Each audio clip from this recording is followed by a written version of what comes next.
ನ ನ ನ ನ ನ ನ ನ ಆ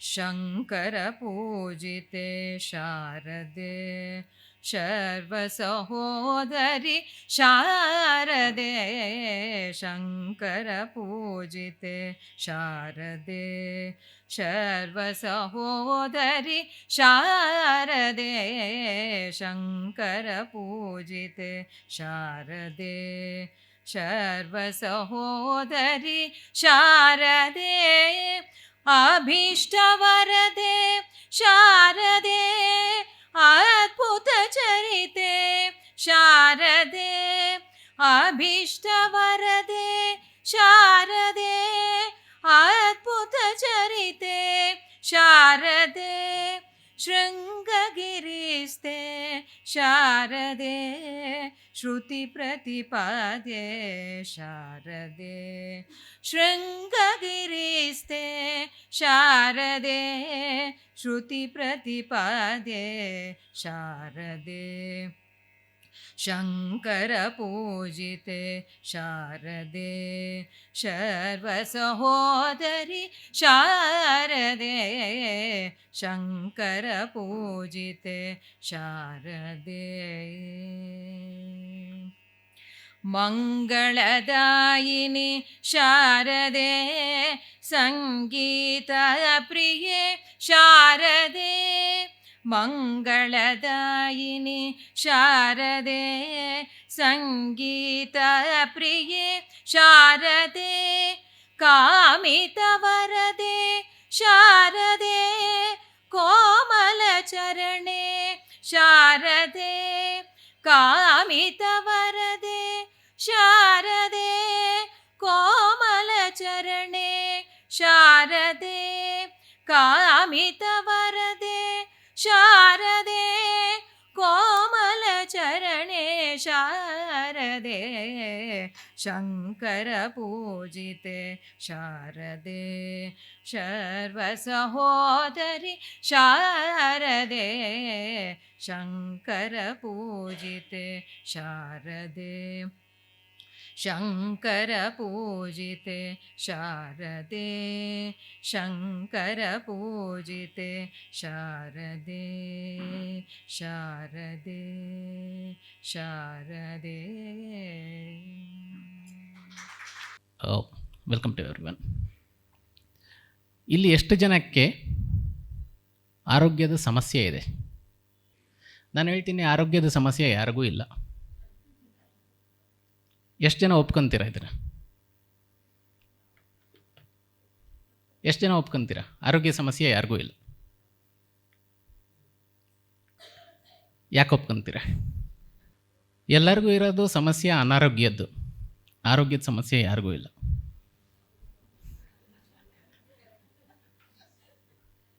ಸರಿ ಅಲ್ವಾ? ಇವತ್ತು ನಾನು ಹೇಳೋ ಸ್ಪೀಚಲ್ಲಿ ಯಾರಿಗೂ, ಪ್ರತಿಯೊಂದು ಆರೋಗ್ಯದ ಸ್ಪೀಚ್ನಲ್ಲಿ ಎಲ್ಲರೂ ಎಕ್ಸ್ಟ್ರಾ ಆ್ಯಕ್ಟಿವಿಟೀಸ್ ಮಾಡೋದಕ್ಕೆ ಹೇಳ್ತಾರೆ.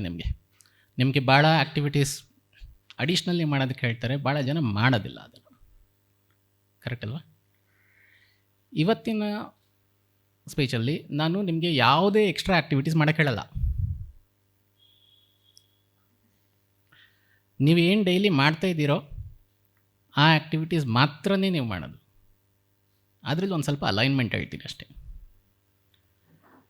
ನೀವು ಪ್ರತಿದಿನ ಎಲ್ಲರೂ 6 ಗಂಟೆಗಿಂತ ಮುಂಚೆ ಎಷ್ಟು ಜನ ಎದ್ದೇಳ್ತೀರ? ಯೋಗಾಭ್ಯಾಸ ಮಾಡದೇ ಇರ್ತಿದ್ರೆ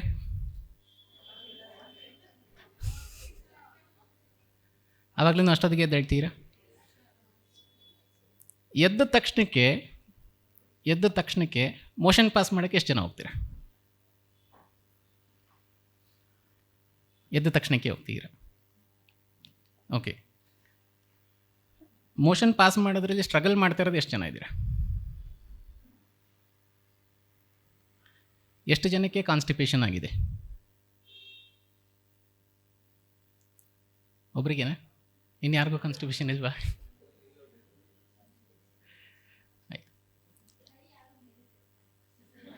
ಹಾಂ,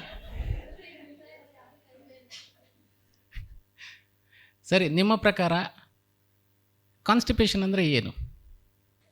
ಅಷ್ಟೇನಾ? ಕಾನ್ಸ್ಟಿಪೇಷನ್ ಅಂದರೆ ಅಷ್ಟೇನಾ?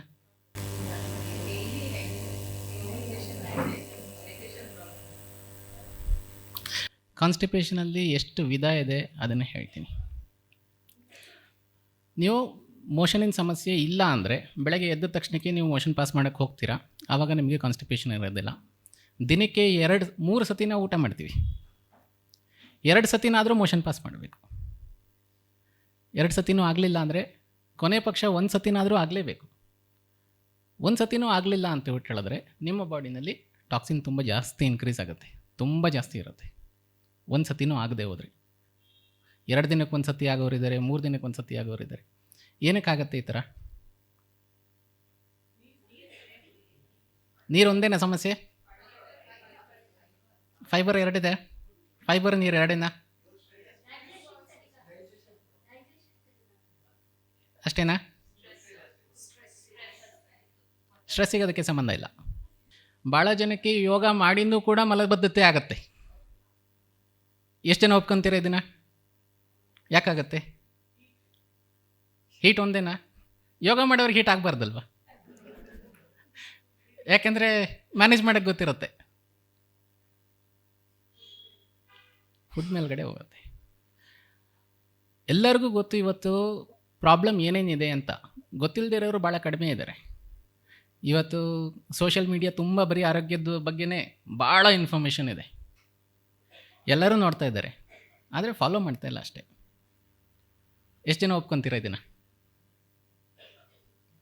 ಎಲ್ಲರಿಗೂ ಗೊತ್ತಿದೆ ಬಟ್ ಫಾಲೋ ಮಾಡ್ತಾ ಇಲ್ಲ. ಗೊತ್ತಿದ್ದು ಫಾಲೋ ಮಾಡ್ತಾ ಇರೋರು ಎಷ್ಟು ಜನ ಇದ್ದೀರಾ?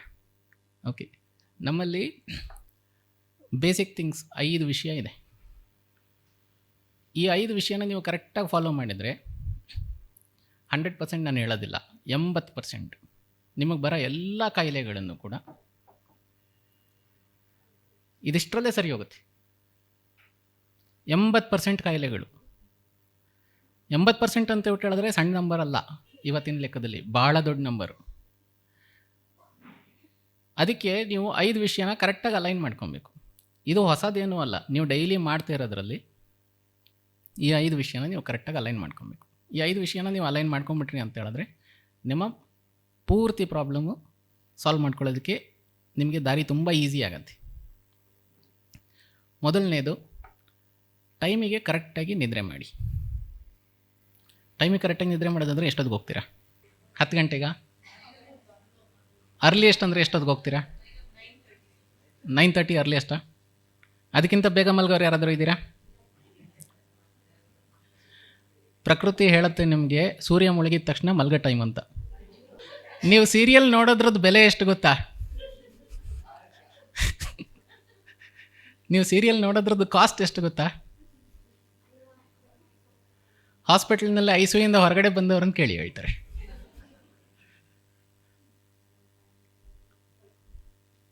ಮಲಗಬೇಕಾಗಿರೋದು ನಾವು ಅಟ್ಲೀಸ್ಟ್ ನೀವು ಎಷ್ಟೇ ಲೇಟ್ ಅಂದ್ರೂ 8ರಿಂದ 8:30 ಒಳಗಡೆನಾದರೂ ಮಲಗಿ.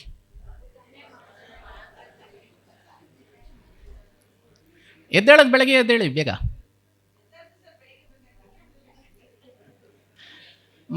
ಮಲಗಲಿಲ್ಲ ಅಂತ ಒಟ್ಟು ಹೇಳಿದ್ರೆ ನೀವು ನನ್ನನ್ನು ಕನ್ವಿನ್ಸ್ ಮಾಡ್ಬೋದು, ನಿಮ್ಮ ಅನಾರೋಗ್ಯನ ಕನ್ವಿನ್ಸ್ ಮಾಡೋಕ್ಕಾಗಲ್ಲ. ಬಿಗ್ ಬಾಸು ನಿಮಗೆ ICU ಬಿಲ್ಲನ್ನು ಪೇ ಮಾಡಲ್ಲ. ಮೊದಲನೇದು ನಿದ್ರೆ ಮಾಡೋದು. ನಿದ್ರೆ ಮಾಡೋದು ಎಷ್ಟೊತ್ತಿಗೆ ಅಂತ ಈಗ ಗೊತ್ತಾಯ್ತು ನಿಮಗೆ. ಎರಡನೇದು, ಟೈಮಿಗೆ ಕರೆಕ್ಟಾಗಿ ಊಟ ಮಾಡೋದು. ಟೈಮಿಗೆ ಕರೆಕ್ಟಾಗಿ ಊಟ ಮಾಡೋದು ಎಷ್ಟು ಜನ ಮಾಡ್ತೀರಾ? ನಿಮ್ಮ ಪ್ರಕಾರ ಟೈಮಿಗೆ ಕರೆಕ್ಟಾಗಿ ಊಟ ಮಾಡೋದಂದರೆ ಎಷ್ಟೊತ್ತು?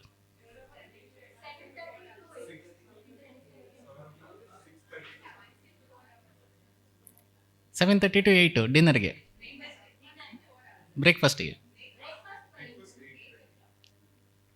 7:30ಯಿಂದ 8ಗೆ 30 ನಿಮಿಷ ಗ್ಯಾಪ್ ಇದೆ.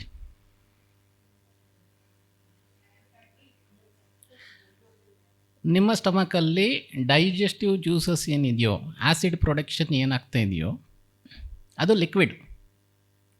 ಅದು ಹಿಂಗೆ ಬರುತ್ತೆ, ಹಿಂಗೆ ಹೋಗುತ್ತೆ, ಟೈಮೇ ತೊಗೊಳ್ಳೋದಿಲ್ಲ ಅದು. ಆ ಜ್ಯೂಸಸ್ ನಿಮ್ಮ ಸ್ಟಮಕ್ಕಿಗೆ ಬಂದಾಗ ನಿಮ್ಮ ಸ್ಟಮಕ್ಕಲ್ಲಿ ಆಹಾರ ಇದ್ದರೆ ಆಹಾರನ ಡೈಜೆಸ್ಟ್ ಮಾಡುತ್ತೆ. ಆಹಾರ ಇಲ್ಲದೆ ಹೋದರೆ ಏನು ಮಾಡುತ್ತೆ ಗೊತ್ತಾ? ಆ್ಯಸಿಡ್ ಫಾರ್ಮೇಷನ್ ಮಾಡುತ್ತೆ. ಮತ್ತು ಆ್ಯಸಿಡಿಟಿ ಒಂದೇನ ಗೊತ್ತಿರೋದು?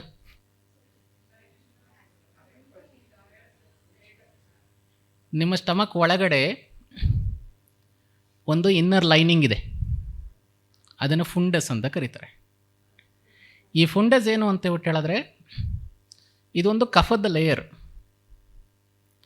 ಈ ಕಫದ ಲೇಯರ್ ಏನಕ್ಕಿದೆ ಅಂದರೆ ಈ ಆ್ಯಸಿಡ್ ಬಂದವಾಗ ನಿಮ್ಮ ಸ್ಟಮಕನ್ನು ಪ್ರೊಟೆಕ್ಟ್ ಮಾಡೋದಕ್ಕೆ ಅಂತ ಇದೆ. ಆದರೆ ಇದು ಕಫದ ಲೇಯರು. 1 ಸತಿ 2 ಸತಿ ಆ್ಯಸಿಡ್ ಬಂದು ಹೋಗೋಷ್ಟೊತ್ತಿಗೆ ಇದು ಡ್ಯಾಮೇಜ್ ಆಗೋಗುತ್ತೆ. ಅದ್ರ ಮೇಲ್ಗಡೆ ಇದು ಡ್ಯಾಮೇಜ್ ಆದಮೇಲ್ಗಡೆ ಈ ಕಫದ ಲೇಯರ್ ಇಲ್ಲ, ಅದ್ರ ಮೇಲ್ಗಡೆ ಮತ್ತೆ ತಿರ್ಗಾ ಸ್ಟಮಕಲ್ಲಿ ಆ್ಯಸಿಡ್ ಪ್ರೊಡ್ಯೂಸ್ ಆಯಿತು, ಆಹಾರ ಇರಲಿಲ್ಲ. ಅವಾಗೇನಾಗುತ್ತೆ? ಅಲ್ಸರ್ ಬರುತ್ತೆ. ಅಲ್ಸರ್ನ ಸ್ವಲ್ಪ ಲಾಂಗ್ ಟೈಮಿಗೆ ಬಿಟ್ಕೊಂಡ್ರೆ ಏನಾಗುತ್ತೆ? ಕ್ಯಾನ್ಸರ್ ಆದಮೇಲ್ಗಡೆ ನೆಕ್ಸ್ಟ್ ಏನಾಗುತ್ತೆ ಅಂತ ಏನು ಹೇಳೋದು ಬೇಡ. ಇವಾಗ ನೀವು ಟೈಮಿಗೆ ಕರೆಕ್ಟಾಗಿ ಊಟ ಮಾಡಿದ್ದಿದ್ರೆ ಕ್ಯಾನ್ಸರ್ನಂಥ ಸಮಸ್ಯೆ ನೀವು ಅವಾಯ್ಡ್ ಮಾಡ್ತಿದ್ರಿ. ಯಾರು ನಿಮ್ಮ ಫ್ಯಾಮಿಲಿನ ಪ್ರೀತಿಸ್ತಿರೋ ಅವ್ರ ಆರೋಗ್ಯನ ಚೆನ್ನಾಗಿ ನೋಡ್ಕೊತಾರೆ. ಯಾಕೆಂದರೆ ಅವ್ರ ಫ್ಯಾಮಿಲಿಗೆ ತೊಂದರೆ ಕೊಡೋಕ್ಕೆ ಅವ್ರಿಗೆ ಇಷ್ಟ ಇರೋದಿಲ್ಲ. ಎಷ್ಟು ಜನ ಒಪ್ಕೊತೀರಾ ಇದನ್ನು? ಎಷ್ಟು ಜನ ಮಾಡ್ತೀರಾ? ಒಪ್ಕೊಳ್ಳೋದೆಲ್ಲರೂ ಒಪ್ಕೊತೀರಾ? ಮಾಡೋದಿಲ್ಲ. ಟೈಮಿಗೆ ಸರಿಯಾಗಿ ಊಟ ಮಾಡದೆ ಹೋದರೆ ಇನ್ನೂ ಬೇರೆ ಸಮಸ್ಯೆಗಳಿದೆ. ಎಷ್ಟು ಜನ ನಿಮ್ಮಲ್ಲಿ ನಾನು ಇವಾಗಷ್ಟೇ ಬಂದು ಮೊಬೈಲಲ್ಲಿ ಇಟ್ಟು ಹೋದೆ, ಆದರೆ ಇವಾಗ ಎಲ್ಲಿಟ್ಟೆ ಅಂತ ನೆನಪಾಗ್ತಾ ಇಲ್ಲ? ಎಷ್ಟು ಜನ ಇದ್ದೀರಾ ಇದರಲ್ಲಿ? ಎಷ್ಟು ಜನ ಭಾಳ ಪರಿಚಯ ಇರೋರನ್ನ, ಭಾಳ ದಿವಸದಿಂದ ಭಾಳ ವರ್ಷದಿಂದ ಪರಿಚಯ ಇರೋರನ್ನ ಕರೆಯೋದಕ್ಕೆ ಹೋಗಿ ಹೆಸರು ಮರ್ತೋಗಿ ಸುಮಾರು ಹೊತ್ತು ನೆನಪಾಗದಿರಾ, ಇದು ನಾನು ಪರಿಚಯ ಇಲ್ಲದೆ ಇರೋರನ್ನ ಹೇಳ್ತಾ ಇಲ್ಲ, ಹೊಸ್ದಾಗಿ ಪರಿಚಯ ಆಗಿರೋರನ್ನ ಹೇಳ್ತಾ ಇಲ್ಲ, ಭಾಳ ವರ್ಷದಿಂದ ಪರಿಚಯ ಇರೋರನ್ನ ಎಷ್ಟು ಜನ ಮರ್ತೋಗಿದ್ದೀರಾ? ಇವಾಗ ಕೈ ಎತ್ತಿರೋರು ಯಾರನ್ನು ಟೈಮಿಗೆ ಸರಿಯಾಗಿ ಊಟ ಮಾಡ್ತಿಲ್ಲ. ಟೈಮಿಗೆ ಸರಿಯಾಗಿ ಊಟ ಮಾಡೋರಿಗೆ ಈ ಸಮಸ್ಯೆ ಇರಲ್ಲ. ಭಾಳ ಜನ ಎಸ್ಪೆಷಲಿ ಲೇಡೀಸಲ್ಲಿ ಕಿಚನಲ್ಲಿ ಯಾವುದೋ ಐಟಮ್ ಖಾಲಿಯಾಗಿರುತ್ತೆ, ಅಂಗಡಿಗೆ ಹೋಗ್ತಾರೆ ತೊಗೊಂಬರ್ಬೇಕು ಅಂತ, ಅಂಗಡಿಗೆ ಹೋದ್ಮೇಲೆ ಮರ್ತೋಗ್ಬಿಡ್ತಾರೆ. ಇದು ಎಷ್ಟು ಜನಕ್ಕೆ ಅನುಭವಕ್ಕಾಗಿದೆ? ಆಮೇಲೆ ಮತ್ತೆ ಮನೆಗೆ ಬಂದು ಸುಮಾರು ಹೊತ್ತು ಆದಮೇಲ್ಗಡೆ ಆಮೇಲೆ ನೆನಪಾಗುತ್ತೆ, ಓ ಇದೇ ಐಟಮ್ ನಾನು ತರಕ್ಕೆ ಹೋಗಿದ್ದೆ ಅಂತ.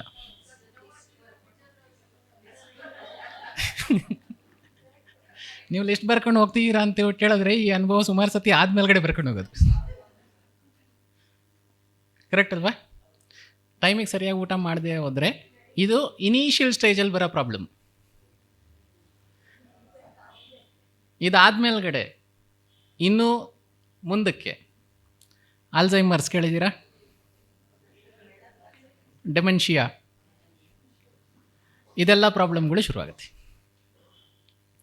ಇದೆಲ್ಲ ಭಾಳ ದೊಡ್ಡ ತಪ್ಪು ಮಾಡಿ ನೀವೇನೋ ಭಾಳ ದೊಡ್ಡ ಸಮಸ್ಯೆ ಮಾಡ್ಕೊಂಡು ಬಂದಿರೋದಲ್ಲ, ಜಸ್ಟ್ ಟೈಮಿಗೆ ಸರಿಯಾಗಿ ಊಟ ಮಾಡೋಕ್ಕಾಗದಿರಾ ಬಂದಿರೋದು.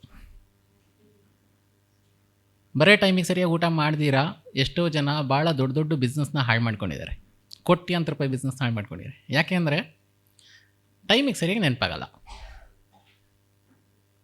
ಟೈಮಿಗೆ ಸರಿಯಾಗಿ ನೆನಪಾಗದಿರಾ ಭಾಳ ಸಮಸ್ಯೆ ಮಾಡ್ಕೊಂಡಿದ್ದಾರೆ ತುಂಬ ಜನ, ಬರೀ ಟೈಮಿಗೆ ಸರಿಯಾಗಿ ಊಟ ಮಾಡ್ದಿರಾ ಇದ್ದಿದ್ದ ಕಾರಣ. ಎಷ್ಟು ಜನಕ್ಕೆ ಸ್ವೀಟ್ ಕ್ರೇವಿಂಗ್ ಇದೆ? ಸ್ವೀಟ್ ಕ್ರೇವಿಂಗ್ ಕೂಡ ಟೈಮಿಗೆ ಸರಿಯಾಗಿ ಊಟ ಮಾಡ್ದಿರಾ ಇರೋದ್ರಿಂದನೇ ಬರೋದು. ಭಾಳ ಜನ ಅನ್ಕೊತಾರೆ ನಾನು ಡಯಾಬಿಟಿಕ್ ಇದ್ದೀನಿ ಅದಕ್ಕೋಸ್ಕರ ಬರುತ್ತೆ ಅಂತ ಹೇಳ್ಬಿಟ್ಟು. ಡಯಾಬಿಟೀಸು ನಿಮಗೆ ಸ್ವೀಟ್ ಕ್ರೇವಿಂಗ್ ಕೊಡಲ್ಲ, ಟೈಮಿಗೆ ಸರಿಯಾಗಿ ಊಟ ಮಾಡದಿರ ಇದ್ದರೆ ನಿಮಗೆ ಸ್ವೀಟ್ ಕ್ರೇವಿಂಗ್ ಬರುತ್ತೆ. ಡಯಾಬಿಟೀಸ್ಗೆ ಸ್ವೀಟ್ ಕ್ರೇವಿಂಗಿಗೆ ಏನೂ ಸಂಬಂಧ ಇಲ್ಲ. ನೀವು ಟೈಮಿಗೆ ಸರಿಯಾಗಿ ಊಟ ಮಾಡ್ತೀರಾ ಇಲ್ವಾ ಅನ್ನೋದ್ರ ಮೇಲ್ಗಡೆ ನಿಮ್ಮ ಸ್ವೀಟ್ ಕ್ರೇವಿಂಗ್ ಇದೆ. ನೀವು ಒಂದು ತಿಂಗಳು ಕರೆಕ್ಟ್ ಟೈಮಿಗೆ ಊಟ ಮಾಡಿ. ಕರೆಕ್ಟ್ ಟೈಮ್ ಅಂತ ಹೇಳಿದ್ರೆ ಇವಾಗ ಮಧ್ಯಾಹ್ನ ಊಟ 1 ಗಂಟೆಯಿಂದ 2 ಗಂಟೆ ಕರೆಕ್ಟ್ ಟೈಮ್ ಅಲ್ಲ. ನೀವು ಕರೆಕ್ಟಾಗಿ ಊಟ ಮಾಡಬೇಕಂದ್ರೆ 3 ಹೊತ್ತಿಗೂ ಅಲ್ರಾಮ್ ಇಟ್ಕೊಳ್ಳಿ. ಅಲ್ರಾಮ್ ಯಾವಾಗ ಹೊಡೆಯುತ್ತೋ ಆವಾಗ ಇಟ್ಕೊಳ್ಳಿ. ಅಲ್ರಾಮ್ ನಿಮಗೆ ರೇಂಜ್ ಕೊಡಲ್ಲ ಅಲ್ರಾಮ್ ಹೊಡಿಯೋದಕ್ಕೆ. ನೀವು ಅಲ್ರಾಮ್ ಇಟ್ಟವಾಗ 1 ಗಂಟೆಯಿಂದ 2 ಗಂಟೆ ಒಳಗಡೆ ಯಾವಾಗಾದರೂ ಹೊಡಿತೀನಿ ಅಂತ ಹೇಳತ್ತಾ? ನೀವು ಏನು ಟೈಮಿಗೆ ಫಿಕ್ಸ್ ಮಾಡಿರ್ತೀರೋ ಕರೆಕ್ಟ್ ಟೈಮಿಗೆ ಹೊಡೆಯುತ್ತೆ. ನೀವು ಊಟ ಮಾಡೋದನ್ನು ಕೂಡ ಹಾಗೇ ಇರಬೇಕು. ಪ್ರತಿದಿನ ನೀವು 1 ಗಂಟೆಗೆ ಊಟ ಮಾಡೋದನ್ನ ಅಭ್ಯಾಸ ಮಾಡಿಕೊಂಡ್ರೆ 1 ವಾರ ಆದಮೇಲ್ಗಡೆ ನಿಮ್ಮ ಬಾಡಿಗೆ ಅರ್ಥ ಆಗುತ್ತೆ 1 ಗಂಟೆ ಊಟದ ಟೈಮು ಅಂತ. ಮಾರ್ನಿಂಗ್ ಫಿಕ್ಸ್ ಮಾಡಬೇಡಿ. ನೀವು ಇವಾಗ 8 ಗಂಟೆಗೆ ಬ್ರೇಕ್ಫಾಸ್ಟ್ ತೊಗೊತೀರಾ, ಡೈಲಿ 8 ಗಂಟೆಗೆ ತೊಗೊಳ್ಳಿ. 9 ಗಂಟೆಗೆ ತೊಗೊತೀರಾ, ಡೈಲಿ 9 ಗಂಟೆಗೆ ತೊಗೊಳ್ಳಿ. ಒಂದು ದಿನ 8 ಗಂಟೆಗೆ, ಒಂದು ದಿನ 8:30ಗೆ, ಇನ್ನೊಂದು ದಿನ 9 ಗಂಟೆಗೆ, ಇನ್ನೊಂದು ದಿನ 9:30ಗೆ, ಈ ಥರ ಮಾಡಿ ನಿಮ್ಮ ಬಾಡಿನ ಕನ್ಫ್ಯೂಸ್ ಮಾಡಿ ಇಡಬೇಡಿ. ನೀವು 4-5 ದಿವಸ ತೊಗೊಂಡ್ರೆ ಒಂದು ಟೈಮಿಗೆ ಅದೇ ಟೈಮನ್ನು ಫಿಕ್ಸ್ ಮಾಡಿ ಅದೇ ಟೈಮನ್ನು ಫಾಲೋ ಮಾಡಿ. ಆವಾಗ ಆ ಟೈಮು ನಿಮ್ಮ ಬಾಡಿನಲ್ಲಿ ರಿಜಿಸ್ಟರ್ ಆಗಿರುತ್ತೆ. ನಿಮ್ಮ ಬಾಡಿನೂ ಅದೇ ಟೈಮನ್ನು ಫಾಲೋ ಮಾಡುತ್ತೆ. ಇವಾಗ ನಿಮ್ಮ ಬಾಡಿಗೆ ಏನಾಗಿದೆ ಅಂದರೆ, ಒಂದು ದಿನ 1 ಗಂಟೆ ಊಟ ಮಾಡಿದ್ರಿ, ನಿಮ್ಮ ಬಾಡಿ ರಿಜಿಸ್ಟರ್ ಮಾಡ್ಕೊಳ್ತು 1 ಗಂಟೆ ಊಟ ಟೈಮ್ ಅಂತ. ಮಾರನೇ ದಿವಸ 1 ಗಂಟೆಗೆ ಅದು ಡೈಜೆಸ್ಟಿವ್ ಜ್ಯೂಸಸ್ನೆಲ್ಲ ರೆಡಿ ಮಾಡ್ತು. ನೀವು 2 ಗಂಟೆಗೆ ಮಾಡಿದ್ರಿ. ಅವಾಗೇನಾಯಿತು? ನಾನು ಹೇಳಿದ್ನಲ್ಲ, ಮ್ಯೂಕಸ್ ಲೈನಿಂಗ್ ಒಳಗಡೆ ಇದ್ದು ಡ್ಯಾಮೇಜ್ ಮಾಡ್ತು. ಮತ್ತು ಮಾರನೇ ದಿವಸ 1:30ಗೆ ತೊಗೊಂಡ್ರಿ, ಇನ್ನೊಂದು ಸತಿ ಡ್ಯಾಮೇಜ್ ಮಾಡಿ, ಸಣ್ಣಕ್ಕೆ ಒಂದು ಲೇಯರ್ ಇತ್ತು ಅದನ್ನು ಹೊರಟೋಯ್ತು. 3ನೇ ದಿವಸ ಮಾಡಿದರೆ ನಿಮಗೆ ಸ್ಟಮಕಿನ ಮಸಲ್ ಡ್ಯಾಮೇಜ್ ಆಗುತ್ತೆ. ಸ್ವಲ್ಪ ದಿನ ಕಂಟಿನ್ಯೂ ಆಯಿತು ಅಂದರೆ ಅಲ್ಸರ್ ಗ್ಯಾರಂಟಿ. ಅಲ್ಸರ್ ಆದಮೇಲೆ ಇನ್ನೂ ಕೆಲವು ವರ್ಷ ಹಂಗೆ ಕಂಟಿನ್ಯೂ ಆಯಿತು ಅಂದರೆ ಅದನ್ನು ಕ್ಯಾನ್ಸರ್ ಆಗುತ್ತೆ. ಅಷ್ಟೇ ಅಲ್ಲ, ನಿಮ್ಮ ಬಾಡಿ ಒಳಗಡೆ ರಕ್ತದಲ್ಲೂ ಕೂಡ ಈ ಆ್ಯಸಿಡ್ ಸೇರ್ಕೊಳ್ಳುತ್ತೆ. ಆವಾಗ ನಿಮ್ಮ ರಕ್ತ ಆಸಿಡಿಕ್ ಆಗುತ್ತೆ. ಅದರಿಂದನೂ ಇನ್ನೂ ಭಾಳ ದೊಡ್ಡ ಲಿಸ್ಟ್ ಇದೆ ಕಾಯಿಲೆಗಳು ಬರೋದು. ಆ ಸಮಸ್ಯೆಗಳು ನಮಗೆ ಬೇಡ ಅನ್ನೋದಾದರೆ ನಾವು ಟೈಮಿಗೆ ಕರೆಕ್ಟಾಗಿ ಊಟ ಮಾಡಬೇಕು. ಟೈಮಿಗೆ ಕರೆಕ್ಟಾಗಿ ಊಟ ಮಾಡಿದರೆ, ಇವಾಗ ನಿಮ್ಮಲ್ಲಿ ಎಷ್ಟು ಜನದ ಮಕ್ಕಳಲ್ಲಿ ಮನೆಯಲ್ಲಿ ಸ್ಕೂಲಿಗೆ ಕಾಲೇಜಿಗೆ ಹೋಗೋ ಮಕ್ಕಳಿದ್ದಾರೆ. ನೀವೆಲ್ಲರನ್ನು ಅವ್ರ ಸ್ಕೋರ್ ಕಡಿಮೆ ಮಾಡಿದ್ರು ಅಂತ ಬಿಟ್ಟು ಹೇಳಿದ್ರೆ ಏನು ಮಾಡ್ತೀರಾ? ಆ ಸಮಸ್ಯೆ ಯಾರ್ದು ಗೊತ್ತಾ? ಆ ಸಮಸ್ಯೆ ನಿಮ್ಮದೇ, ಮಕ್ಕಳದಲ್ಲ. ಏನಕ್ಕೆ ಅಂದರೆ, ನೀವು ಟೈಮಿಗೆ ಕರೆಕ್ಟಾಗಿ ಊಟ ಕೊಟ್ಟಿದ್ದರೆ ಅವ್ರದ್ದು ಕಾನ್ಸಂಟ್ರೇಷನ್ ಚೆನ್ನಾಗಿರುತ್ತೆ, ಅವ್ರದ್ದು ಮೆಮೊರಿ ಚೆನ್ನಾಗಿರುತ್ತೆ. ಊಟ ಮಾಡೋ ಟೈಮ್ನಲ್ಲಿ ಟಿ ವಿ ನೋಡಬೇಡಿ.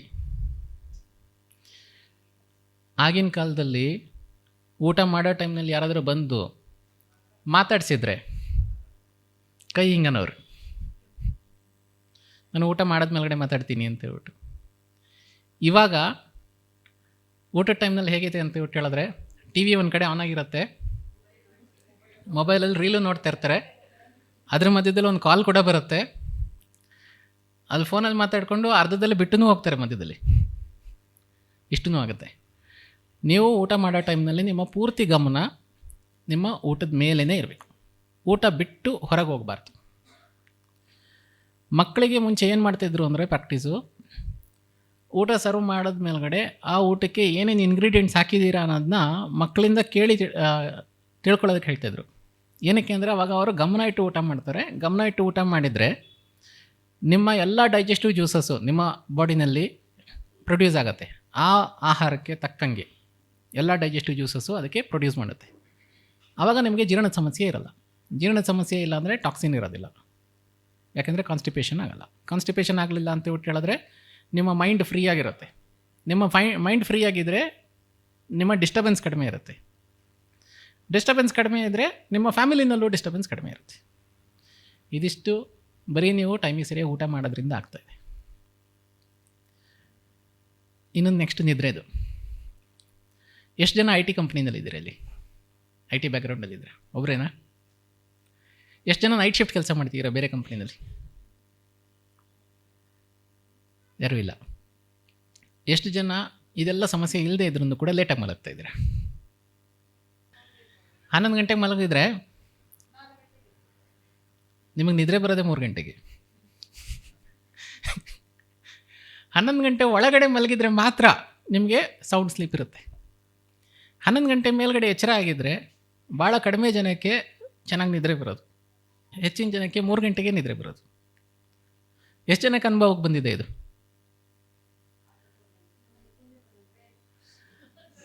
10 ಗಂಟೆ ಒಳಗಡೆ ನೀವು ನಿದ್ರೆನಲ್ಲಿ ಇದ್ದರೆ ನಿಮಗೆ ನಿದ್ರೆ ಚೆನ್ನಾಗಿರುತ್ತೆ. 11 ಗಂಟೆಯಲ್ಲಿ ನೀವು ಎಚ್ಚರವಾಗಿದ್ದರೆ 3 ಗಂಟೆ ಬರುತ್ತೆ ನಿದ್ರೆ. ಅದಕ್ಕೆ ಯಾವತ್ತೂ ತುಂಬ ಲೇಟ್ ಮಾಡಬಾರ್ದು. ನೀವು ನಿದ್ರೆ ಎಷ್ಟು ಕಡಿಮೆ ಮಾಡ್ತೀರೋ ಅಷ್ಟು ನಿಮ್ಮ ಮೆಮೊರಿ ಕಡಿಮೆ ಆಗುತ್ತೆ. ಒಂದು ಬುಕ್ ಇದೆ, ವೈ ಡು ವಿ ಸ್ಲೀಪ್ ಅಂತ. ಅದರಲ್ಲಿ ಒಂದು ರಿಸರ್ಚ್ ಮಾಡಿದ್ದಾರೆ. ಭಾಳ ಮಕ್ಕಳಿಗೆ ಜಾಸ್ತಿ ನಿದ್ರೆ ಮಾಡಿಸಿ ಅದಾದಮೇಲೆ ಅವ್ರದ್ದು ಕಾನ್ಸಂಟ್ರೇಷನ್, ಮೆಮೊರಿ ಎಲ್ಲ ಚೆಕ್ ಮಾಡಿದ್ದಾರೆ. ಜಾಸ್ತಿ ನಿದ್ರೆ ಮಾಡಿರೋ ಮಕ್ಕಳು ಯಾವಾಗಲೂ ಹೈ ಸ್ಕೋರ್ ಮಾಡಿದ್ದಾರೆ. ಕಡಿಮೆ ನಿದ್ರೆ ಮಾಡಿರೋ ಮಕ್ಕಳೆಲ್ಲರೂ ಭಾಳ ಕಡಿಮೆ ಸ್ಕೋರ್ ಮಾಡಿದ್ದಾರೆ. ಕಾನ್ಸಂಟ್ರೇಷನ್ ಕೂಡ ಭಾಳ ಕಡಿಮೆ ಆಗಿದೆ. ಈ ಕಾರಣಕ್ಕೆ ನಾನು ಹೇಳ್ತೀನಿ, ನೀವು ಮಕ್ಕಳಿಗೆ ನಿದ್ರೆ ಮಾಡಿಸೋದಾಗಲಿ, ಟೈಮಿಗೆ ಸರಿಯಾಗಿ ಊಟ ಮಾಡಿಸೋದಾಗಲಿ ನೀವು ಕಡಿಮೆ ಮಾಡಿಸಿ.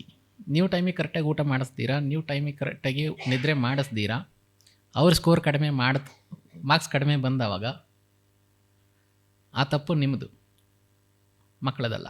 ಸೊ ನೀವು ಮಕ್ಕಳಿಗೆ ಬೈಯೋದು ನನ್ನ ಪ್ರಕಾರ ತಪ್ಪು ಅಂತ ಹೇಳ್ತೀನಿ. ನೀವು ಮಾಡಿದ ತಪ್ಪಿಗೆ ಅವ್ರು ಬಯಸ್ಕೊಳ್ಳೋದು ಸರಿಯಲ್ಲ. ಇದು ಮತ್ತು ಇನ್ನೊಂದೇನೆಂದರೆ, ನಿದ್ರೆ ಮಾಡಬೇಕಾದ್ರೆ ಎಷ್ಟು ಜನಕ್ಕೆ ಮಧ್ಯದಲ್ಲಿ ಎಚ್ಚರ ಆಗುತ್ತೆ? 11 ಗಂಟೆಯಿಂದ 1 ಗಂಟೆ ಒಳಗಡೆ ಎಷ್ಟು ಜನಕ್ಕೆ ಎಚ್ಚರ ಆಗುತ್ತೆ?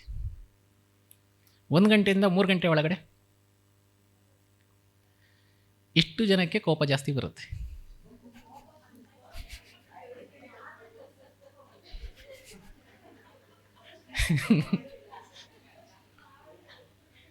ಇಷ್ಟು ಜನ ಯಾವಾಗಲೂ ಅರ್ಜೆಂಟಲ್ಲಿರ್ತಾರೆ. ಕಾರಣನೇ ಬೇಡ, ಸುಮ್ಮನೆ ಅರ್ಜೆಂಟಲ್ಲಿರ್ತಾರೆ. ಇಷ್ಟು ಜನಕ್ಕೆ ಕಾಫ್ ಮಸಲ್ ಪೇಯ್ನ್ ಬರುತ್ತೆ, ಕಾಫ್ ಮಸಲ್ ಕ್ಯಾಚ್ ಹಿಡ್ದಂಗೆ ಆಗುತ್ತೆ. ನಾನು ಹೇಳ್ತಿರೋ ಸಮಸ್ಯೆ ಕೆಲವ್ರಿಗೆ ಇರ್ಬೋದು, ಕೆಲವ್ರಿಗೆ ಇಲ್ದಿರ ಇರ್ಬೋದು. ಅವ್ರವ್ರಿಗಿರೋ ಸಮಸ್ಯೆ ಇಂಟೆನ್ಸಿಟಿ ಮೇಲ್ಗಡೆ ಹೋಗುತ್ತೆ, ಬಟ್ ಇರುತ್ತೆ. ಇಷ್ಟು ಜನಕ್ಕೆ ದೃಷ್ಟಿ ದೋಷನೂ ಇರುತ್ತೆ. ನಿಮ್ಮಲ್ಲಿ ಯಾರಾದರೂ ಡ್ರೈವಿಂಗ್ ಮಾಡ್ತಾಯಿದ್ರೆ ಹಿಂದ್ಗಡೆಯಿಂದ ಯಾರಾದರೂ ಹಾರ್ನ್ ನೋಡಿದ್ರೆ ಎಷ್ಟು ಜನಕ್ಕೆ ಕೋಪ ಬರುತ್ತೆ?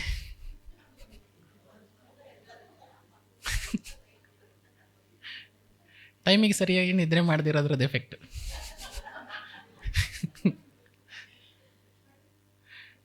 ಟೈಮಿಗೆ ಸರಿಯಾಗಿ ನಿದ್ರೆ ಮಾಡಿದರೆ ನಿಮಗೆ ಸಮಸ್ಯೆ ಇರೋದಿಲ್ಲ.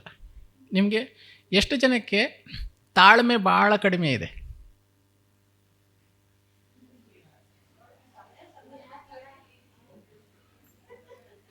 ಇದನ್ನು ಕೂಡ ಟೈಮಿಗೆ ಸರಿಯಾಗಿ ನಿದ್ರೆ ಮಾಡದಿರೋದ್ರದ್ದು ಎಫೆಕ್ಟ್. ನಾನು ಮಲಬದ್ಧತೆ ಬಗ್ಗೆ ಹೇಳ್ತಿದ್ನಲ್ಲ, ಕಾನ್ಸ್ಟಿಪೇಷನ್ ಬಗ್ಗೆ.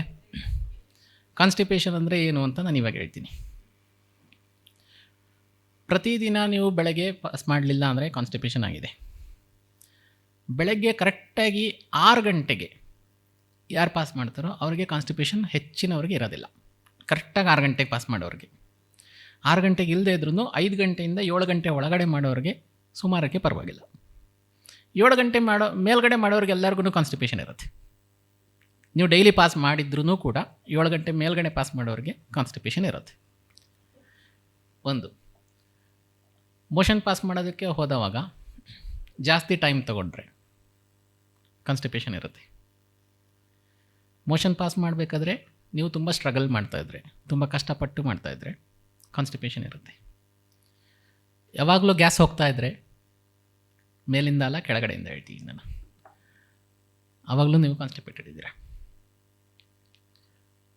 ಮೋಷನ್ ತುಂಬ ಸ್ಮೆಲ್ ಬರ್ತಾಯಿದ್ರೆ ಆವಾಗಲೂ ನೀವು ಕಾನ್ಸ್ಟಿಪೇಟೆಡ್ ಇದ್ದೀರಾ. ನೀವು ಮೋಷನ್ ಪಾಸ್ ಮಾಡಿರೋದು ಕಮೋಡಿಗೆ ಅಂಟ್ಕೊತಾ ಇದ್ದರೆ ಆವಾಗಲೂ ಕಾನ್ಸ್ಟಿಪೇಷನ್ ಆಗಿದ್ದೀರಾ. ಇವಾಗ ಹೇಳಿ, ಎಷ್ಟು ಜನ ಕಾನ್ಸ್ಟಿಪೇಟೆಡ್ ಇದ್ದೀರಾ?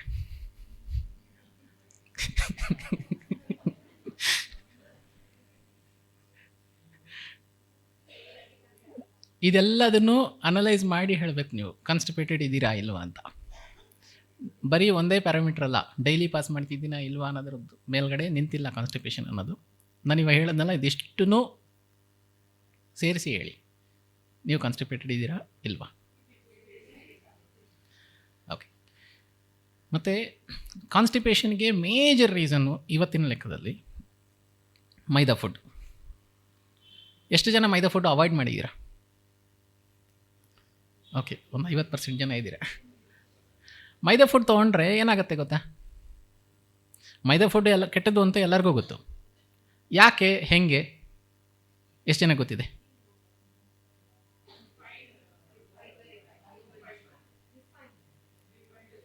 Refined, okay. ನೆಕ್ಸ್ಟ್, ಫೈಬರ್ ಇರಲ್ಲ, okay. Next, okay. Next,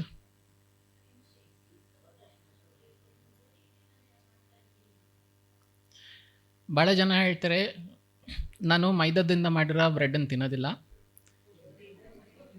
wheat bread ತಗೊತೀನಿ ಅಂತ. ನನಗೆ ಒಬ್ಬರು ಪೇಷಂಟ್ ಬಂದಿದ್ದರು. ಆ ಪೇಷಂಟು ಅವ್ರ ಬಿಸ್ನೆಸ್ಸೇ ಬ್ರೆಡ್ ಮಾಡೋದು.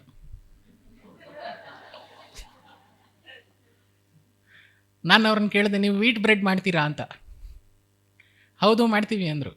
ಆಮೇಲೆ ನನಗೆ ಬಿಡಿಸಿ ಹೇಳಿದ್ರು ವೀಟ್ ಬ್ರೆಡ್ ಅಂದರೆ ಏನು ಅಂತ. ಟೆಕ್ನಿಕಲಾಗಿ ಹೇಳಿದರು. ಅಲ್ಲ, ಅವ್ರು ಹೇಳಿದ್ದೇನು ಅಂತ ಹೇಳಿದ್ರೆ, ನಾವು ಪ್ಯಾಕೆಟ್ ಮೇಲ್ಗಡೆ ವೀಟ್ ಬ್ರೆಡ್ ಅಂತ ಮೆನ್ಷನ್ ಮಾಡಿದರೆ ನಮಗೆ ಲೀಗಲಿ ಕೂಡ ಯಾವುದೇ ಸಮಸ್ಯೆ ಇಲ್ಲ ಅಂತ. ಯಾಕೆ ಅಂದರೆ ಮೈದಾ ಕೂಡ ವೀಟಿಂದೇ ಪ್ರಾಡಕ್ಟ್. ಅವರು ವೀಟ್ ಬ್ರೆಡ್ ಅಂತ ಬಿಟ್ಟು ಮೆನ್ಷನ್ ಮಾಡಿದ್ರೆ ಮೈದಾದಿಂದನೇ ಮಾಡಿದ್ರೂ ಕೂಡ ಅವ್ರಿಗೆ ಯಾವುದೇ ರೀತಿಯ ಲೀಗಲಿ ಸಮಸ್ಯೆ ಇಲ್ಲ. ಈಗ ನೀವು ತೊಗೊತಾ ಇರೋ ವೀಟ್ ಬ್ರೆಡ್ ಏನಂತ ಗೊತ್ತಾಯ್ತಲ್ಲ. ಒಂದು 20 ವರ್ಷದ ಹಿಂದ್ಗಡೆ ನೀವು ಹೋದರೆ ಕಮರ್ಷಿಯಲಿ ನಿಮ್ಗೆ ಯಾರಿಗೂ ಗ್ಲೂ ಸಿಗ್ತಾ ಇರಲಿಲ್ಲ. ಆವಾಗ ಗ್ಲೂ ಹೇಗೆ ಮಾಡ್ತಾಯಿದ್ರು ಗೊತ್ತಾ? ಬಿಸಿನೀರಿಗೆ ಮೈದಾ ಹಿಟ್ಟು ಹಾಕ್ಬಿಟ್ಟು ಕಲಸಿದ್ರೆ ಗ್ಲೂ ರೆಡಿ ಆಗ್ತಾಯಿತ್ತು. ಇವಾಗ ನೀವು ಮೈದಾಯಿಂದ ಮಾಡಿರೋ ಫುಡ್ಡನ್ನು ನೀವು ತಿಂತೀರಾ, ನೀರು ನೀವು ಕುಡಿತೀರಾ, ನಿಮ್ಮ ಹೊಟ್ಟೆ ಒಳಗಡೆ ಟೆಂಪ್ರೇಚರ್ ಇದೆ, ಹೊಟ್ಟೆ ಒಳಗಡೆ ಗ್ಲೂ ಪ್ರಿಪೇರ್ ಆಯಿತಾ? ಈ ಗ್ಲೂ ನಿಮ್ಮ ಇಂಟೆಸ್ಟೈನಲ್ಲಿ ಪಾಸ್ ಆಗಬೇಕು. ಎಷ್ಟು ಫಾಸ್ಟಾಗಿ ಪಾಸ್ ಆಗುತ್ತೆ? ಫುಲ್ ಅಂಟ್ಕೊಂಡು ಮೈದಾ ಫುಡ್ ತೊಗೊಂಡ ಮೇಲ್ಗಡೆ ನಿಮಗೆ ಕಾನ್ಸ್ಟಿಪೇಷನ್ ಯಾಕೆ ಆಗ್ತಿದೆ ಅಂತ ಈಗ ಗೊತ್ತಾಯ್ತಾ? ನಮ್ಮ ಇಂಟೆಸ್ಟೈನು ಹೆಚ್ಚು ಕಡಿಮೆ ಒಬ್ಬೊಬ್ರಿಗೆ ಒಂದೊಂಥರ ಇರುತ್ತೆ. ಅಪ್ರಾಕ್ಸಿಮೇಟ್ಲಿ ಒಂದು 33 ಅಡಿ ಇರುತ್ತೆ ಸ್ಮಾಲ್ ಇಂಟೆಸ್ಟೈನ್. ಇವಾಗ ಈ ಅಂಟ್ಕೊಂಡಿರುವಂಥ ಗ್ಲೂ 33 ಅಡಿ ಪಾಸ್ ಆಗಬೇಕು. ಎಷ್ಟು ಟೈಮ್ ತೊಗೊಬೋದು? ಅಂಟ್ಕೊಂಡು 3 ದಿವಸ 4 ದಿವಸ ಆಗುತ್ತೆ. 3 ದಿವಸ 4 ದಿವಸ ಆದಮೇಲ್ಗಡೆ ನಿಮಗೆ ಸ್ಮೆಲ್ ಜಾಸ್ತಿ ಇರುತ್ತೆ ಮೋಷನಿಂದ. ಏನಕ್ಕೆಂದರೆ 3 ದಿನ ಅದು ಕೊಳಿತಾ ಇರುತ್ತೆ ಒಳಗಡೆ. ಇಂಟೆಸ್ಟೈನ್ ಒಳಗಡೆ ನಿಮಗೆ ಒಂದು ಪಾರ್ಟ್ ಇದೆ, ಅದನ್ನು ವಿಲ್ಲೀಸ್ ಅಂತ ಕರೀತಾರೆ. ಇದು ಹೇಗಿರುತ್ತೆ ಅಂದರೆ, ಈ ಟರ್ಕಿ ಟವಲ್ ಇರೋದಲ್ಲ ಮೇಲ್ಗಡೆ ಮುಟ್ಟಿದ್ದು ನೋಡಿದಿರಲ್ಲ ಹೇಗಿರುತ್ತೆ ಅಂತ, ಅದೇ ಥರ ಸ್ಮಾಲ್ ಇಂಟೆಸ್ಟೈನ್ ಒಳಗಡೆ ಇರುತ್ತೆ. ಈ ಮೈದಾ ಅದ್ರ ಮೇಲ್ಗಡೆ ಫ್ಲೋ ಆಗಿ ಅದ್ರ ಮೇಲ್ಗಡೆ ಒಂದು ಲೇಯರ್ ಕ್ರಿಯೇಟ್ ಮಾಡುತ್ತೆ. ಈ ವಿಲ್ಲೀಸ್ ಅಂತ ಹೇಳೋದ್ನಲ್ಲ, ನಿಮ್ಮ ಇಂಟೆಸ್ಟೈನಿಂದ ಒಂದೊಂದು ಪಾರ್ಟಲ್ಲಿ ಒಂದು ಆಹಾರ ಅದ್ರ ಮೇಲ್ಗಡೆ ಪಾಸ್ ಆದರೆ ಅದರಲ್ಲಿ ಇರುವಂಥ ನ್ಯೂಟ್ರಿಷನನ್ನು ಅಬ್ಸರ್ವ್ ಮಾಡುತ್ತೆ. ಒಂದು part of intestine vitamin A ತೊಗೊಳುತ್ತೆ, ಇನ್ನೊಂದು ಪಾರ್ಟು ವಿಟಮಿನ್ ಬಿ ತೊಗೊಳುತ್ತೆ, ಇನ್ನೊಂದು ಮಿನರಲ್ಸ್ ತೊಗೊಳುತ್ತೆ, ಇನ್ನೊಂದು ಜಿಂಕ್ ತೊಗೊಳುತ್ತೆ, ಒಂದೊಂದು ಥರ ತೊಗೊಳುತ್ತೆ. ಇವಾಗ ವಿಟಮಿನ್ ಎ ಇರುವಂಥ ಜಾಗದಲ್ಲಿ ಈ ಮೈದಾ ಬಂದು ಪ್ಯಾಕ್ ಆಯಿತು ಅಂತ ಇಟ್ಕೊಳ್ಳಿ. ಅದ್ರ ಮೇಲ್ಗಡೆ ನೀವು ಕ್ಯಾರೆಟ್ ತಿನ್ನಿ, ಆ್ಯಪಲ್ ತಿನ್ನಿ, ನಿಮಗೆ ವಿಟಮಿನ್ ಎ ಬರಲ್ಲ. ಎಷ್ಟು ದಿವಸನಾದರೂ ತಿನ್ನಿ.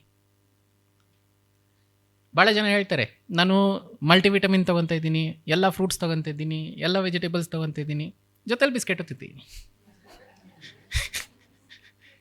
ಇವಾಗ ಒಂದು ಬಿಸ್ಕೆಟ್ ಮಾಡಿರೋ ಕೆಲಸ, ನೀವು ತೊಗೊಂಡಿರೋ ಫ್ರೂಟ್ಸು, ವೆಜ್ ಸಲಾಡು, ಮಲ್ಟಿವಿಟಮಿನ್ನು ಎಲ್ಲ ಏನಾಯಿತು? ಎಲ್ಲದು ಮೈದಾದ ಲೇಯರ್ ಮೇಲ್ಗಡೆ ಪಾಸ್ ಆಯಿತು. ಅದ್ರ ಮೇಲ್ಗಡೆ ಮೈದಾದ ಲೇಯರ್ ಆಗಿರುತ್ತಲ್ಲ, ಅದ್ರ ಮೇಲ್ಗಡೆ ಪಾಸ್ ಆಯಿತು. ಅದು ನಿಧಾನಕ್ಕೆ ಪಾಸ್ ಆಯಿತು.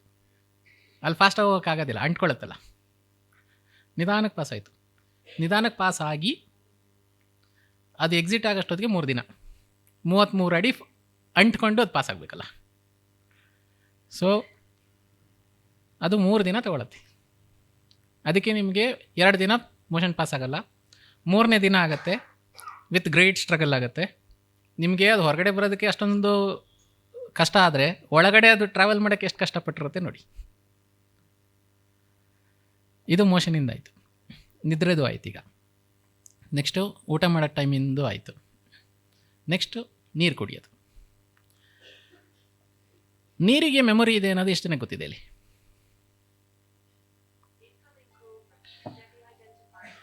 ನೀರಿಗೆ ಮೆಮೊರಿ ಇದೆ.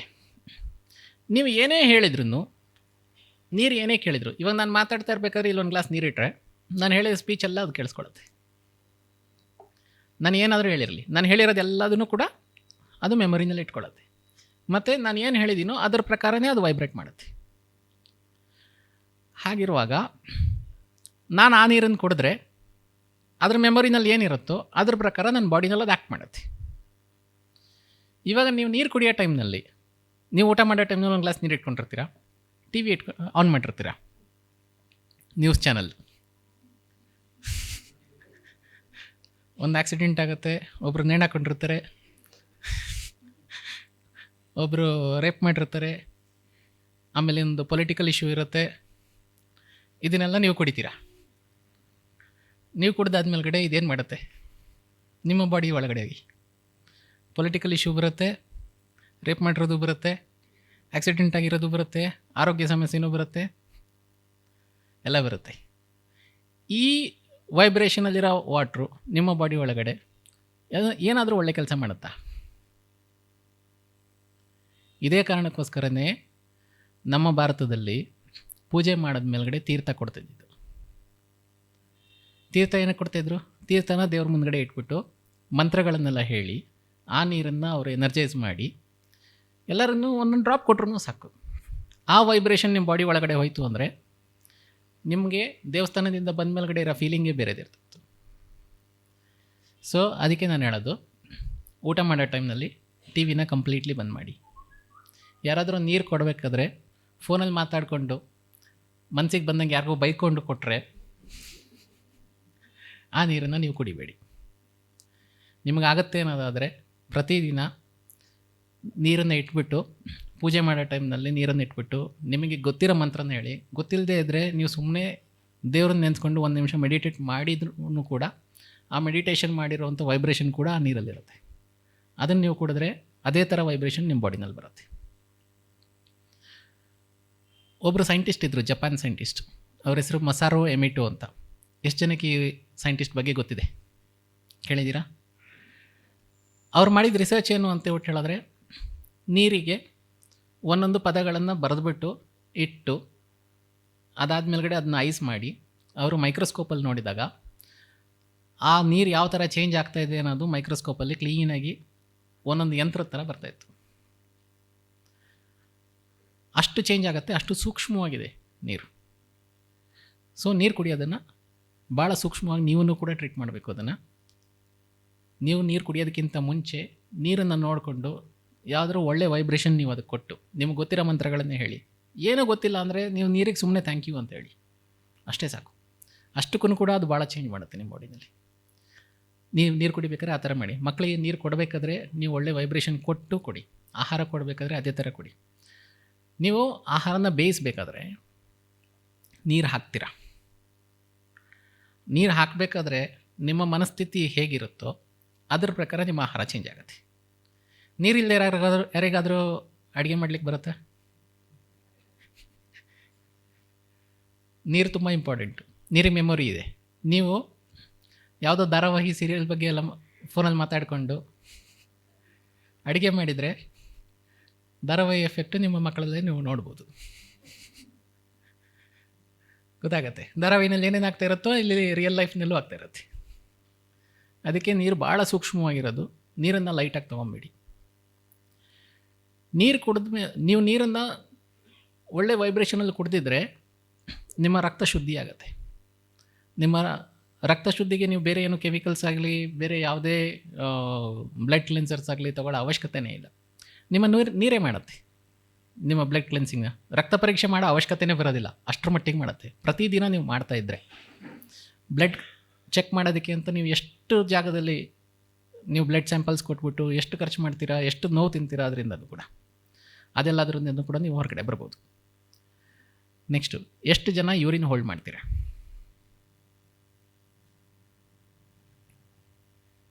ಯಾರು ಹೋಲ್ಡ್ ಮಾಡೋದಿಲ್ವಾ? ಎಷ್ಟು ಜನ ರಾತ್ರಿ ಲೇಟಾಗಿ ನೀರು ಕುಡಿತೀರಾ? ಊಟ ಮಾಡಿದ್ಮೇಲೆ ನೀವೆಲ್ಲರೂ ಯೂರಿನ್ ಹೋಲ್ಡ್ ಮಾಡ್ತೀರಾ.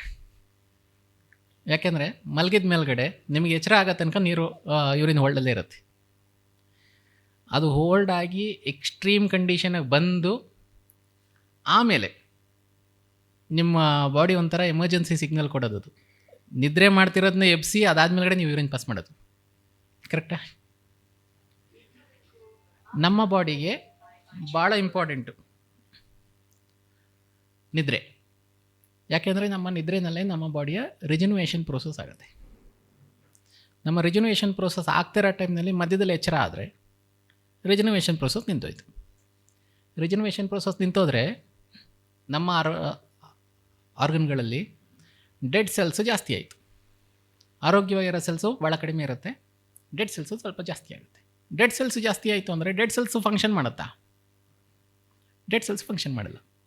ಡೆಡ್ ಸೆಲ್ಸ್ ಫಂಕ್ಷನ್ ಮಾಡಲಿಲ್ಲ ಅಂದರೆ ಟಿಶ್ಯೂನೂ ಡೆಡ್ ಆಗುತ್ತೆ. ಆವಾಗ ಡೆಡ್ ಟಿಶ್ಯೂನೂ ಕೂಡ ನಿಮಗೆ ಫಂಕ್ಷನ್ ಮಾಡಲ್ಲ. ಡೆಡ್ ಟಿಶ್ಯೂ ಫಂಕ್ಷನ್ ಮಾಡಲಿಲ್ಲ ಅಂದರೆ ನಿಮಗೆ ಆರ್ಗನ್ ಕೂಡ ಸರಿಯಾಗಿ ಫಂಕ್ಷನ್ ಮಾಡಲ್ಲ. ಆರ್ಗನ್ ಫಂಕ್ಷನ್ ಮಾಡಲಿಲ್ಲ ಅಂದರೆ ಆರ್ಗನಿಸಮು ಸರಿಯಾಗಿರಲ್ಲ. ಸೊ ಹಾಗಾಗಿ ನಿದ್ರೆ ಭಾಳ ಇಂಪಾರ್ಟೆಂಟ್. ಎಷ್ಟು ಜನಕ್ಕೆ ನಿದ್ರೆ ಸರಿಯಾಗಿ ಬರಲ್ಲ? ಇಷ್ಟೇನಾ? ಓಕೆ. ಯಾರಿಗ್ಯಾರಿಗೆ ನಿದ್ರೆ ಸರಿಯಾಗಿ ಬರೋದಿಲ್ವೋ ಕಪ್ಪು ದ್ರಾಕ್ಷಿ ಜ್ಯೂಸ್ ಕುಡಿದ್ಬಿಟ್ಟು ಮಲ್ಕೊಳ್ಳಿ, ಚೆನ್ನಾಗಿ ನಿದ್ರೆ ಬರುತ್ತೆ. ಅದರಲ್ಲಿ ಉದ್ದಕ್ಕೆ ಬರೋದಲ್ಲ, ಅದಲ್ಲ ರೌಂಡ್ ಇರುತ್ತಲ್ಲ ಬೀಜ ಇರೋದು, ಹಾಂ, ಅದನ್ನು ಯೂಸ್ ಮಾಡಿ. ಅದರ ಜ್ಯೂಸು ಒಂದು 50 ml ತೊಗೊಂಡ್ರೆ ಸಾಕು, ನಿಮಗೆ ನಿದ್ರೆ ತುಂಬ ಚೆನ್ನಾಗಿ ಬರುತ್ತೆ. ನಿದ್ರೆ ಚೆನ್ನಾಗಿ ಬಂದರೆ ರಿಜನ್ಯುವೇಷನ್ ಚೆನ್ನಾಗಾಗುತ್ತೆ. ರಿಜನ್ಯುವೇಷನ್ ಚೆನ್ನಾಗಾಯಿತು ಅಂದರೆ ನಿಮ್ಮ ಆರೋಗ್ಯ ಚೆನ್ನಾಗಿರುತ್ತೆ. ಆಯಿತಾ? ಡಯಾಬಿಟೀಸ್ಗೆ ಹಣ್ಣಿಗೆ ಏನೂ ತೊಂದರೆ ಇಲ್ಲ. ಕಫ ಇದ್ದರೆ ಕಫ ಕಡಿಮೆ ಆಗುತ್ತೆ ಅದರಲ್ಲಿ. ಕಫ ಇದ್ದರೆ ಕಫ ಕಡಿಮೆ ಆಗುತ್ತೆ ಅದರಲ್ಲಿ, ಜಾಸ್ತಿ ಆಗಲ್ಲ. ನಿಮಗೆ ಅದು ಸೀಸನಲ್ಲಿ ಹಸಿದು ಸಿಗುತ್ತೆ, ಹಸಿದು ತೊಗೊಳ್ಳಿ. ಸೀಸನ್ ಇಲ್ಲದೇ ಇರೋ ಟೈಮ್ನಲ್ಲಿ ಡ್ರೈದೆ ತೊಗೊಳ್ಳಿ. ಆದ್ದರಿಂದ ನಿಮಗೆ ನಿದ್ರೆ ಸಮಸ್ಯೆ ಕಂಪ್ಲೀಟಾಗಿ ಕ್ಲಿಯರ್ ಆಗುತ್ತೆ. ಅಸಿಡಿಟಿ ಇದ್ದವರು ಟೈಮಿಗೆ ಸರಿಯಾಗಿ ಊಟ ಮಾಡಿದ್ರೆ ಅಸಿಡಿಟಿ ಹೊಟ್ಟೋಗುತ್ತೆ. ಅಸಿಡಿಟಿ ಕ್ಲಿಯರ್ ಆಗೋ ತನಕ ಬೇಡ, ಆಮೇಲೆ ತೊಗೊಳ್ಳಿ. ನೀವು ಟೈಮಿಗೆ ಸರಿಯಾಗಿ ಊಟ ಮಾಡೋಕ್ಕೆ ಶುರು ಮಾಡಿ, ನಿಮ್ಮ ಅಸಿಡಿಟಿ ಕಂಪ್ಲೀಟಾಗಿ ಕ್ಲಿಯರ್ ಆಗುತ್ತೆ. ವಿತಿನ್ 15 days ಕಂಪ್ಲೀಟಾಗಿ ಕ್ಲಿಯರ್ ಆಗುತ್ತೆ. ಎಷ್ಟೇ ಅಸಿಡಿಟಿ ಇರಲಿ ಕಂಪ್ಲೀಟಾಗಿ ಕ್ಲಿಯರ್ ಆಗುತ್ತೆ. ಟ್ರೈ ಮಾಡಿ ನೋಡಿ ಇದನ್ನು. ಅಸಿಡಿಟಿ ಇರೋರು ಎರಡೇ ರೀಸನ್. ಒಂದು, ಜಾಸ್ತಿ ಟೆನ್ಷನ್ ಮಾಡ್ಕೊತೀರಾ. ಇನ್ನೊಂದು, ನೀವು ಟೈಮಿಗೆ ಸರಿಯಾಗಿ ಊಟ ಮಾಡ್ತಲ್ಲ. ಇದೆರಡೇ ರೀಸನ್ನಿಂದ ನಿಮಗೆ ಅಸಿಡಿಟಿ ಆಗೋದು. ಇನ್ಯಾವ ರೀಸನ್ನಿಂದನೂ ನಿಮಗೆ ಅಸಿಡಿಟಿ ಆಗೋದಿಲ್ಲ. ಅಸಿಡಿಟಿ ಜಾಸ್ತಿ ಆಯಿತು ಅಂದರೆ ಆಮೇಲೆ ಬ್ಲಡ್ಡನ್ನು ಡೈಲ್ಯೂಟ್ ಮಾಡುತ್ತೆ, ಆಮೇಲೆ ಬೇರೆ ಎಲ್ಲ ಆರ್ಗನ್ಗಳಿಗೂ ಕೂಡ ಅದು ಭಾಳ ತೊಂದರೆ ಕೊಡುತ್ತೆ.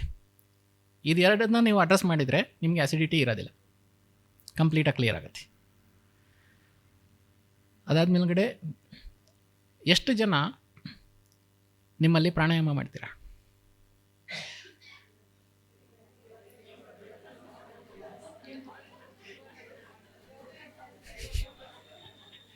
ಯೋಗ ಕ್ಲಾಸಿಗೆ ಬಂದು ಪ್ರಾಣಾಯಾಮ ಮಾಡಲಿಲ್ಲ ಅಂತ ಹೇಳಿದ್ರೆ,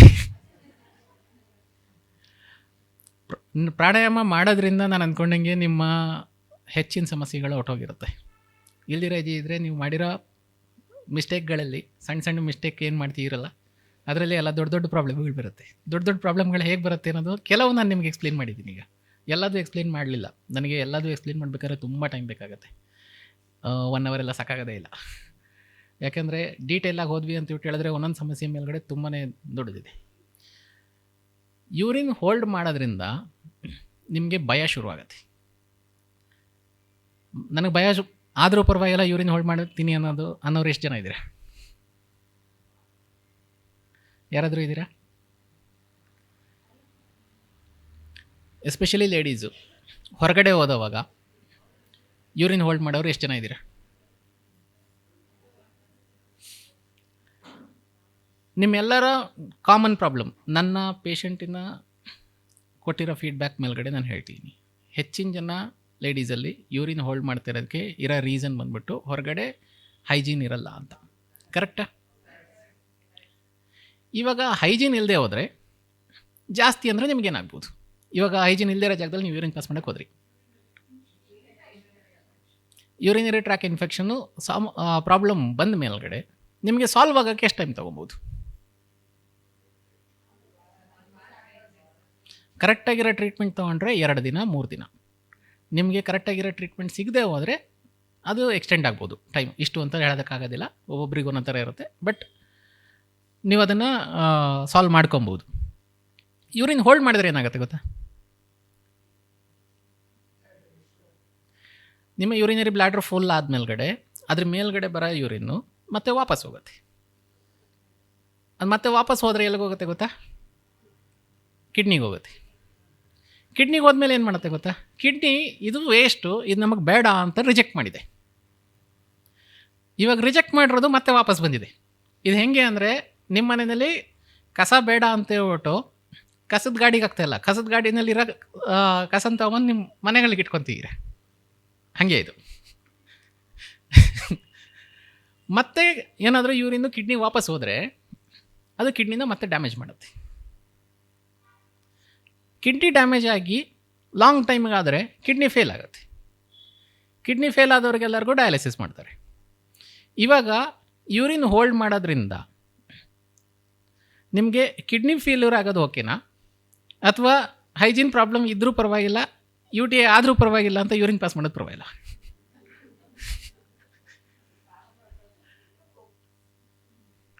UTI ಚಿಕ್ಕ ಪ್ರಾಬ್ಲಮ್ಮು, ಕಿಡ್ನಿ ಫೇಲ್ಯೂರ್ ದೊಡ್ಡ ಪ್ರಾಬ್ಲಮ್. ಕಿಡ್ನಿ ಫೇಲ್ಯೂರ್ ಆದವ್ರನ್ನ ಎಷ್ಟು ಜನ ನೋಡಿದ್ದೀರಾ? ಎಷ್ಟು ಜನ ನೋಡಿಲ್ಲ? ನೋಡಿದ್ದೀರಾ? ಅವ್ರ ಸಮಸ್ಯೆ ಏನಂತ ಗೊತ್ತಾ? ಡಯಾಲಿಸಿಸ್ ಎಷ್ಟೊತ್ತು ಮಾಡ್ತಾರೆ ಗೊತ್ತಾ? 5 ಗಂಟೆ 6 ಗಂಟೆ ನಿದ್ರೆ ಕೂಡ ಮಾಡೋದಕ್ಕಾಗೋದಿಲ್ಲ ಸರಿಯಾಗಿ. ಕಿಡ್ನಿ ಪ್ರಾಬ್ಲಮ್ ಆದವ್ರಿಗೆ ಎಂತೆಂಥ ಸಿಂಪ್ಟಮ್ ಬರುತ್ತೆ ಗೊತ್ತಾ? ಕಾಲು ಊದ್ಕೊಳ್ಳುತ್ತೆ, ಉಸಿರಾಡೋದು ಸಮಸ್ಯೆ ಬರುತ್ತೆ, ರಕ್ತ ಕಡಿಮೆ ಆಗುತ್ತೆ, ಸುಸ್ತಾಗತ್ತೆ. ಇದಿಷ್ಟು ಸಮಸ್ಯೆ ಬರೀ ಒಂದೇ ರೀಸನಿಂದ, ಯೂರಿನ್ ಹೋಲ್ಡ್ ಮಾಡ್ಕೊಂಡಿರೋದು. ಯೂರಿನ್ ಹೋಲ್ಡ್ ಮಾಡೋದು ನಿಮ್ಮ ಪ್ರಕಾರ ಇವಾಗ ಚಿಕ್ಕ ಸಮಸ್ಯೆನ ದೊಡ್ಡ ಸಮಸ್ಯೆನ? ಹೈಜೀನ್ ಪ್ರಾಬ್ಲಮ್ ಚಿಕ್ಕ ಸಮಸ್ಯೆನ ದೊಡ್ಡ ಸಮಸ್ಯೆನ? ಸೊ ಇನ್ನು ಮುಂದಕ್ಕೆ ಹೋಲ್ಡ್ ಮಾಡ್ತೀರಾ? ಯಾವುದೇ ಕಾರಣಕ್ಕೂ ಯೂರಿನ್ನ ಹೋಲ್ಡ್ ಮಾಡಬೇಡಿ. ಯಾವುದೇ ಕಾರಣಕ್ಕೂ ಕೂಡ ಮೋಷನ್ನ ಹೋಲ್ಡ್ ಮಾಡಬೇಡಿ. ಯಾವುದೇ ಕಾರಣಕ್ಕೂ ಕೂಡ ನಿದ್ರೆನ ಹೋಲ್ಡ್ ಮಾಡಬೇಡಿ. ಇವಾಗ ನೆಕ್ಸ್ಟ್ ಆಹಾರಕ್ಕೆ ಬರೋಣ. ಎಷ್ಟು ಜನದ ಮನೆಯಲ್ಲಿ ಪ್ರತಿ ಸತಿನೂ ಹಣ್ಣು ತರಕಾರಿ ತರೋದಕ್ಕೆ ಒಬ್ಬರೇ ಹೋಗ್ತಾ ಇದ್ದೀರಾ? ಅಂದರೆ ಫ್ಯಾಮಿಲಿ ಮೆಂಬರ್ಸಲ್ಲಿ ಒಬ್ಬರೇ ಹೋಗೋದು ಯಾವಾಗಲೂ? ಆಲ್ಮೋಸ್ಟ್ ಇದೇ ಥರನ. ನಿಮಗೆ ತರಕಾರಿ ಅಂಗಡಿಗೆ ಹೋದಾಗ ಕೆಲವು ಹಣ್ಣು ತರಕಾರಿಗಳು ಅವೇ ಕರಿಯುತ್ತೆ.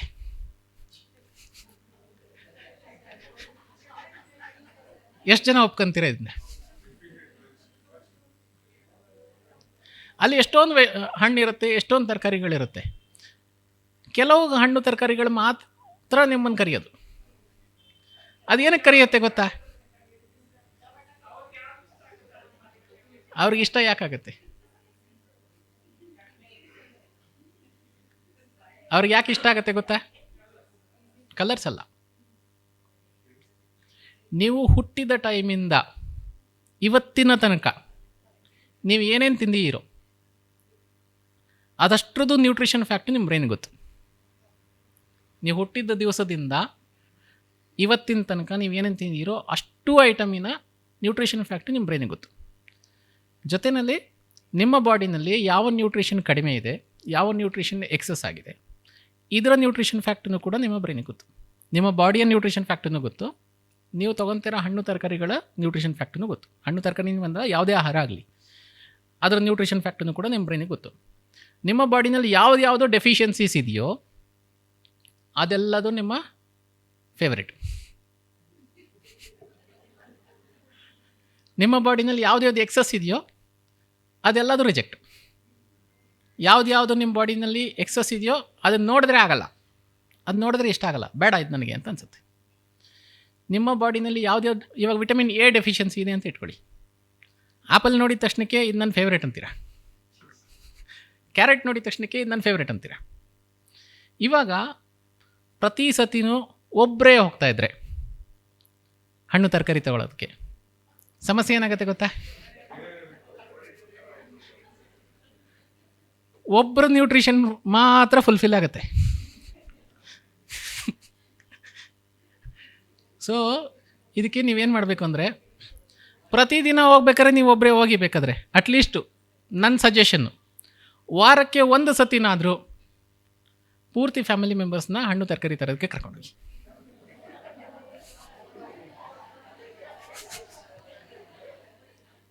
ಆಮೇಲೆ ಕರ್ಕೊಂಡು ಹೋಗ್ಬೇಕಾದ್ರೆ ಹೇಳ್ಬೇಡಿ ಇದೇ ಹಣ್ಣು ತೊಗೊಬೇಕು, ಇದೇ ತರಕಾರಿ ತೊಗೊಬೇಕು ಅಂತ. ಅವ್ರಿಗೆ ರಿಸ್ಟ್ರಿಕ್ಷನ್ ಮಾಡಬೇಡಿ. ಅವ್ರಿಗೆ ಏನೇನು ಬೇಕೋ, ಅವ್ರಿಗೆ ಏನೇನು ಡೆಫಿಷಿಯನ್ಸಿ ಇದೆಯೋ ಅದು ಅವ್ರವ್ರು ಚೂಸ್ ಮಾಡ್ಕೊತಾರೆ. ಈ ಥರ ಮಾಡಿದರೆ ನೀವು ಯಾವ ನ್ಯೂಟ್ರಿಷನ್ ಬಗ್ಗೆನೂ ತಲೆ ಕೆಡಿಸ್ಕೊಳ್ಳೋಂಥ ಅವಶ್ಯಕತೆ ಇಲ್ಲ. ಅವ್ರವ್ರಿಗೆ ಏನೇನು ಡೆಫಿಷಿಯನ್ಸೀಸ್ ಇದೆಯೋ ಅವ್ರವರೇ ಫುಲ್ಫಿಲ್ ಮಾಡ್ಕೊತಾರೆ. ಎಲ್ಲ ನ್ಯೂಟ್ರಿಷನ್ ಫುಲ್ಫಿಲ್ ಆದರೆ ನಿಮಗೆ ಹೆಚ್ಚಿನ ಸಮಸ್ಯೆಗಳು ಬರಲ್ಲ. ಆರೋಗ್ಯದ ಸಮಸ್ಯೆಗಳೆಲ್ಲ ಪೂರ್ತಿ ನಿಮಗೆ ಕ್ಲಿಯರ್ ಆಗುತ್ತೆ, ತನ್ನಷ್ಟಕ್ಕೆ ತಾನೇ ಕ್ಲಿಯರ್ ಆಗುತ್ತೆ. ಎಲ್ಲ ವಿಟಮಿನ್ಸು ಬರುತ್ತೆ, ಎಲ್ಲ ಮಿನರಲ್ಸು ಬರುತ್ತೆ. ಯಾವ ಮಲ್ಟಿ ವಿಟಮಿನ್ನೂ ಬೇಡ. ನಿಮಗೆ ಬ್ಲಡ್ ಟೆಸ್ಟ್ ಮಾಡಿದಾಗ ವೈಟಮಿನ್ D3 ತೊಂದರೆ ಬರೋದಿಲ್ಲ, ವೈಟಮಿನ್ B12 ಬರೋದಿಲ್ಲ. ಇದೆರಡು ಭಾಳ ಕಾಮನ್ ಆಗಿರುವಂಥ ವೈಟಮಿನ್ ಡೆಫಿಷಿಯನ್ಸೀಸ್ ಇವತ್ತಿನ ಲೆಕ್ಕದಲ್ಲಿ. ವೈಟಮಿನ್ B12 ಯಾಕೆ ಕಡಿಮೆ ಆಗುತ್ತೆ ಗೊತ್ತಾ? ಡಾಕ್ಟರ್ಸು ಮನುಷ್ಯರಿಗೆ ಮಾತ್ರ ಇರೋದು, ಬಿಟ್ಟರೆ ಪೆಟ್ ಅನಿಮಲ್ಸಿಗಿದೆ. ಈಗ ಬೇರೆ ಎಲ್ಲ ಪ್ರಾಣಿಗಳಿಗೆ ಡಾಕ್ಟರ್ ಇದೆಯಾ? ಇಲ್ಲ ಅಲ್ಲ. ಅವಕ್ಕೆಲ್ಲ ಆರೋಗ್ಯ ಸಮಸ್ಯೆಗಳು ಹೇಗೆ ಸರಿ ಹೋಗ್ತಿದೆ?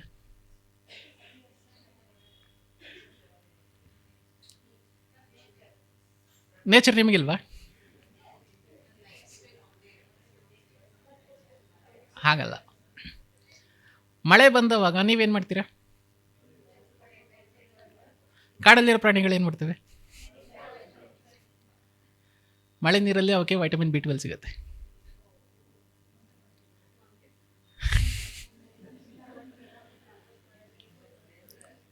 ಬಿಸಿಲು ಬಂದಾಗ ನೀವೇನು ಮಾಡ್ತೀರಾ? ಕಾಡು ಪ್ರಾಣಿಗಳು ಅದರಲ್ಲಿ ಅವಕ್ಕೆ ವೈಟಮಿನ್ D3 ಸಿಗುತ್ತೆ. ಸೊ ಪ್ರಕೃತಿನ ನಾವು ಅವಾಯ್ಡ್ ಮಾಡೋಕ್ಕೆ ಹೋಗಬಾರ್ದು. ಪ್ರಕೃತಿನ ನೀವು ಅವಾಯ್ಡ್ ಮಾಡದೆ ಹೋದರೆ ನಿಮಗೆ ಬೇಕಾಗಿರೋದು ಎಲ್ಲದೂ ಅದು ಫುಲ್ಫಿಲ್ ಮಾಡಿಕೊಡುತ್ತೆ. ಅದು ಫುಲ್ಫಿಲ್ ಮಾಡೋಕ್ಕೆ ಅದು ರೆಡಿ ಇದ್ದರೂ ನೀವು ರೆಡಿ ಇಲ್ಲ, ಹಾಗಾಗುತ್ತೆ. ಸೊ ನಾನು ಹೇಳೋದೇನು ಅಂದರೆ, ಇವಾಗ ನಾನು ನಿಮಗೆ ಏನು ಇನ್ಫಾರ್ಮೇಷನ್ ಕೊಟ್ಟಿನೋ ಈ ಇನ್ಫಾರ್ಮೇಷನ್ನು ಭಾಳ ಚಿಕ್ಕದು. ಇದೆಲ್ಲ ಇನ್ಫಾರ್ಮೇಷನ್ ಅಲ್ಲ. ನಾವು ಮಾಡ್ತಿರೋ ಸಮಸ್ಯೆಗಳು ತುಂಬಾ ಇದೆ. ಇದೆಲ್ಲ ಭಾಳ ನಾವು ಮಾಡ್ತಿರೋ ಸಣ್ಣ ಸಣ್ಣ ತಪ್ಪುಗಳು. ನೀವು ಇದಿಷ್ಟನ್ನೇ ಸರಿ ಮಾಡಿಕೊಂಡ್ರೂ ಕೂಡ ನಿಮ್ಮಲ್ಲಿ ಅಪ್ರಾಕ್ಸಿಮೇಟ್ಲಿ 80% ಕಾಯಿಲೆಗಳನ್ನು ನೀವು ಅವಾಯ್ಡ್ ಮಾಡ್ಬೋದು. ಒಂದು, ಟೈಮಿಗೆ ಸರಿಯಾಗಿ ಊಟ ಮಾಡೋದು, ನಿಮ್ಗೆ ಏನು ಇಷ್ಟನೋ ಅದನ್ನೇ ತಿನ್ನೋದು. ಯಾಕಂದರೆ ನಿಮ್ಮ ವೈಟಮಿನ್ ಮತ್ತು ಮಿನರಲ್ಸು ಡೆಫಿಷಿಯನ್ಸೀಸ್ ಎಲ್ಲ ಫುಲ್ಫಿಲ್ ಆಗಬೇಕಲ್ಲ. ಸೊ ನಿಮ್ಗೇನು ಇಷ್ಟನೋ ಅದನ್ನೇ ತಿನ್ನಬೇಕು. ನೀವು ಹೇಟ್ ಮಾಡೋ ಫುಡ್ಡನ್ನು ಯಾವತ್ತೂ ತಿನ್ನಬೇಡಿ. ನೀವು ಹೇಟ್ ಮಾಡಿರೋದು ನಿಮ್ಮ ಬಾಡಿ ಒಳಗಡೆ ಏನೂ ಅಕ್ಸೆಪ್ಟ್ ಆಗೋಲ್ಲ, ಕಂಪ್ಲೀಟಾಗಿ ರಿಜೆಕ್ಟ್ ಆಗುತ್ತೆ. ನಿಮ್ಮ ಬಾಡಿಗೆ ಅದು ಎಕ್ಸ್ಟ್ರಾ ಎಫರ್ಟು, ಅದನ್ನು ತೆಗೆದು ಹೊರಗಡೆ ಹಾಕೋದು. ಅದಕ್ಕೆ ಎಕ್ಸ್ಟ್ರಾ ಎನರ್ಜಿ ಯೂಟಿಲೈಸ್ ಆಗುತ್ತೆ ಬಾಡಿನಲ್ಲಿ. ಅದರಿಂದ ಯಾವುದೇ ನ್ಯೂಟ್ರಿಷನ್ ನಿಮಗೆ ಫುಲ್ಫಿಲ್ ಆಗೋಲ್ಲ. ನಿಮ್ಗೇನು ಇಷ್ಟ ಆಗುತ್ತೋ ಅದನ್ನೇ ತಿನ್ನಬೇಕು. ಒಂದು. ಎರಡನೇದು, ನಿಮಗೆ ಬಾಡಿಗೆ ಬೇಕಾದಷ್ಟು ನೀರು ಕುಡಿಬೇಕು. ಎಷ್ಟು ಬೇಕು ಅಂತ ನೀವು ಹೇಗೆ ಮೆಜರ್ ಮಾಡ್ತೀರಾ? ಕೆಲವರು ಇನ್ಸ್ಟಾಗ್ರಾಮಲ್ಲಿ ರೀಲ್ ನೋಡ್ತಾರೆ, ಅಲ್ಲೇ ಹೇಳ್ತಾರೆ 8 ಲೀಟ್ರ್ ಕುಡಿಬೇಕು ಅಂತ. 8 ಲೀಟ್ರ್ ನೀರು ಕುಡಿದ್ರೆ ಕಿಡ್ನಿ ಫೇಲ್ ಆಗುತ್ತೆ. ನೀವು ಡಯಾಲಿಸಿಸ್ ಮಾಡೋ ಜಾಗದಲ್ಲೂ ಈಗ ಕೇಳಿ, ಅಲ್ಲಿ ಭಾಳ ಜನ 8 ಲೀಟ್ರ್ ನೀರು ಕುಡಿದವರು ಕಿಡ್ನಿ ಡಯಾಲಿಸಿಸ್ ಮಾಡ್ಕೊತ ಇದ್ದಾರೆ ಈಗ. ಇನ್ನು ಕೆಲವರು ಒಂದು ದಿನಕ್ಕೆ 1 ಗ್ಲಾಸ್ ಕುಡಿತಾರೆ. ಯಾವುದೇ ನಂಬರ್ ಕರೆಕ್ಟ್ ಅಲ್ಲ. 8 ಗ್ಲಾಸೂ ಕರೆಕ್ಟ್ ಅಲ್ಲ, 8 ಲೀಟ್ರೂ ಕರೆಕ್ಟ್ ಅಲ್ಲ, 1 ಗ್ಲಾಸು ಕರೆಕ್ಟ್ ಅಲ್ಲ, 1 ಲೀಟ್ರೂ ಕರೆಕ್ಟ್ ಅಲ್ಲ, 2 ಲೀಟ್ರು 3 ಲೀಟ್ರು 4 ಲೀಟ್ರು ಯಾವುದೂ ಕರೆಕ್ಟ್ ಅಲ್ಲ. ಒಬ್ಬೊಬ್ಬರು ಬಾಡಿಯ ರಿಕ್ವೈರ್ಮೆಂಟು ಬೇರೆ ಬೇರೆದಾಗುತ್ತೆ. ನೀವು ಒಂದು ಪರ್ಟಿಕ್ಯುಲರ್ ನಂಬರ್ ಇಟ್ಕೊಂಡು ನನಗೆ ಇಷ್ಟೇ ಬೇಕು ಅಂತೇಳ್ಬಿಟ್ಟು ಫಿಕ್ಸ್ ಮಾಡೋದೇ ತಪ್ಪು. ಆ ಥರ ಯಾವತ್ತೂ ಮಾಡಬೇಡಿ. ನಿಮ್ಮ ಬಾಡಿನಲ್ಲಿ ಟೆಂಪ್ರೇಚರ್ ಯಾವ ಥರ ಇದೆಯೋ ಅದರ ಬೇಸ್ ಮೇಲ್ಗಡೆ ನಿಮ್ಮ ವಾಟ್ರಿನ ರಿಕ್ವೈರ್ಮೆಂಟ್ ಬೇರೆ ಬೇರೆದಾಗುತ್ತೆ.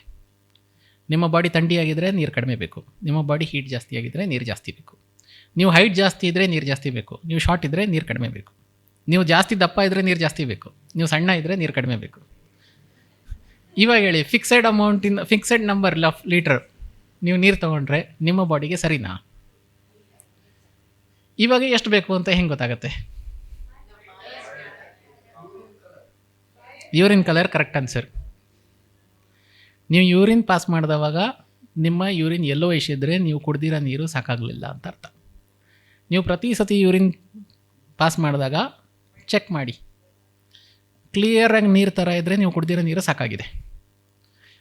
ಯೂರಿನ್ ಏನಾದರೂ ಯೆಲ್ಲೋಯಿಶ್ ಇದ್ದರೆ ನೀವು ತೊಗೊಂಡಿರೋ ನೀರು ಸಾಕಾಗಲಿಲ್ಲ.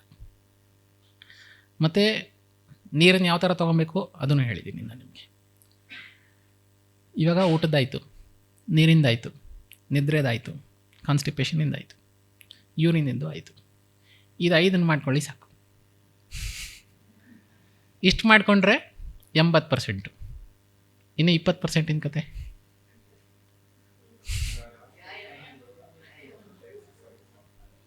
ವ್ಯಾಯಾಮ ಒಂದೇ ಅಲ್ಲ. ನೀವು ಹೊರಗಡೆ ಹೋದವಾಗ ಪೊಲ್ಯೂಷನ್ ಇರುತ್ತೆ, ಅದನ್ನು ನೀವು ಕಂಟ್ರೋಲ್ ಮಾಡಲಿಕ್ಕಾಗಲ್ಲ.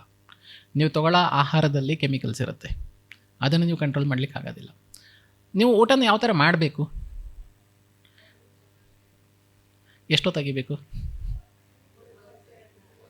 32 ಸತಿ ಯಾಕೆ ತೆಗಿಬೇಕು?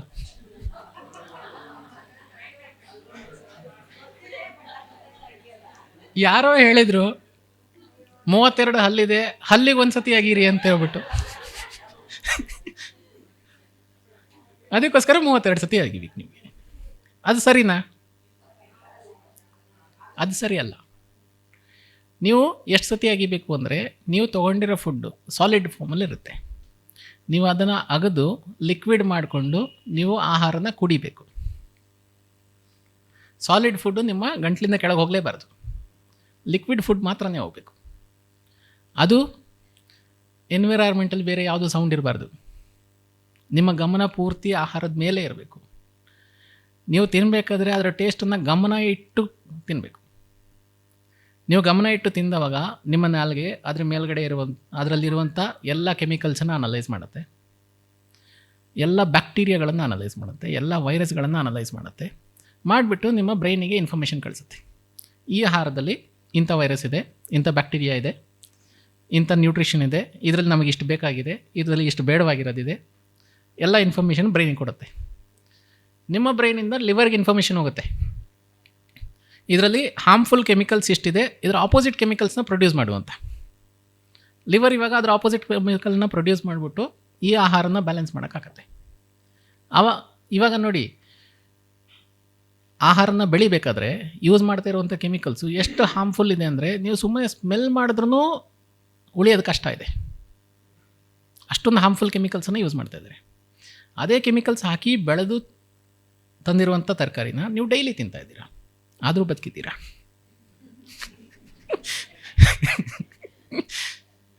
ಕರೆಕ್ಟ್ ಅಲ್ವಾ? ನಮ್ಮ ಬಾಡಿ ಆ ಥರ ಮ್ಯಾನೇಜ್ ಮಾಡ್ತಾಯಿದೆ. ನೀವು ಆಹಾರನ ಬಾಯಲ್ಲಿ ಇಟ್ಕೊಂಡು ಅಗಿದ್ದೀರಾ, ಹಾಗೆ ನುಂಗಿದ್ರೆ ನಿಮಗೆ ಆ ಆಹಾರನ ಅನಲೈಸ್ ಮಾಡೋಕ್ಕೆ ಆಗಲ್ಲ ನಿಮ್ಮ ಬಾಡಿಗೆ. ಯಾಕೆಂದರೆ ಲ್ಯಾಬೊರೇಟ್ರಿ ನಾಲ್ಗೆನಲ್ಲಿದೆ,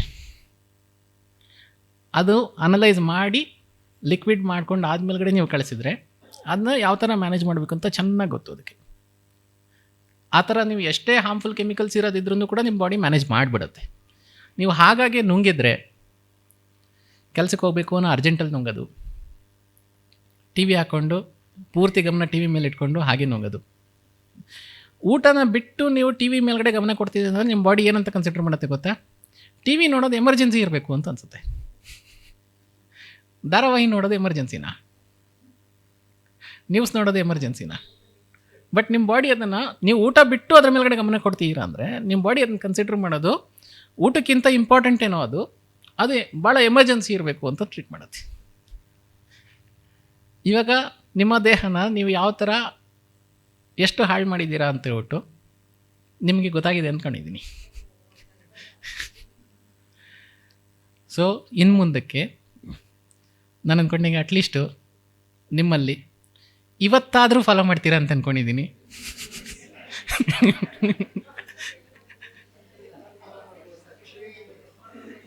ನೀವು ಮಾಡೋಕ್ಕೆ ಶುರು ಮಾಡಿ, ರೂಢಿ ಆಗಿಬಿಡತ್ತೆ.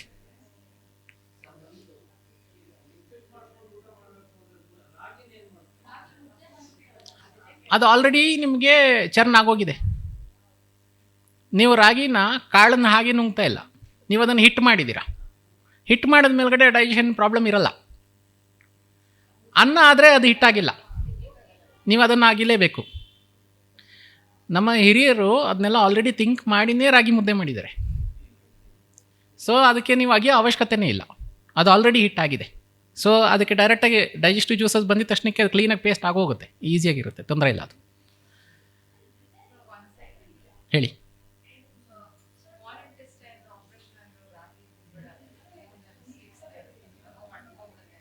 ರಾಗಿ ಅಂಟೋದಿಲ್ಲ, ರಾಗಿ ಅಂಟೋದು ಬರೀ ಒಂದು 5% 10% ಇರ್ಬೋದು. ಹಾಂ, ಅಂಟ್ಕೊಳ್ಳೋದು ಮೈದಾ ಎಷ್ಟು ಅಂಟುತ್ತಲ್ಲ ಅದ್ರ 5% ಕೂಡ ಅಂಟೋದಿಲ್ಲ ರಾಗಿ. ಹೇಳಿ, ನನಗೆ ಹೇಳಿದೆ ನಿಮಗೆ. ಅಲ್ಲ ಮೇಡಮ್, ಅವ್ರು ಮುಗಿಸಾದ್ಮೇಲೆ ಕ್ವಶನ್ಗೆ ಸಮಯ ಕೊಡೋಣ. ಇಲ್ಲ, ಆಯಿತು. ಇವಾಗ ಆಲ್ಮೋಸ್ಟ್ ಆಯಿತು. ಇನ್ನೊಂದು ಹಾಂ ಹಾಂ ನಾನು ಇವತ್ತು ಆ್ಯಕ್ಚುಲಿ ಚಿಕಿತ್ಸೆ ಬಗ್ಗೆ ಹೇಳಬೇಕು ಅಂತ ಬಂದಿಲ್ಲ. ನಾನು ಬಂದಿರೋದೇ ಇವತ್ತು ನೀವು ಮಾಡ್ತಿರೋ ಮಿಸ್ಟೇಕ್ಸ್ ಏನಿದೆಯೋ ಅದನ್ನು ಐಡೆಂಟಿಫೈ ಮಾಡಬೇಕು ಅಂತ.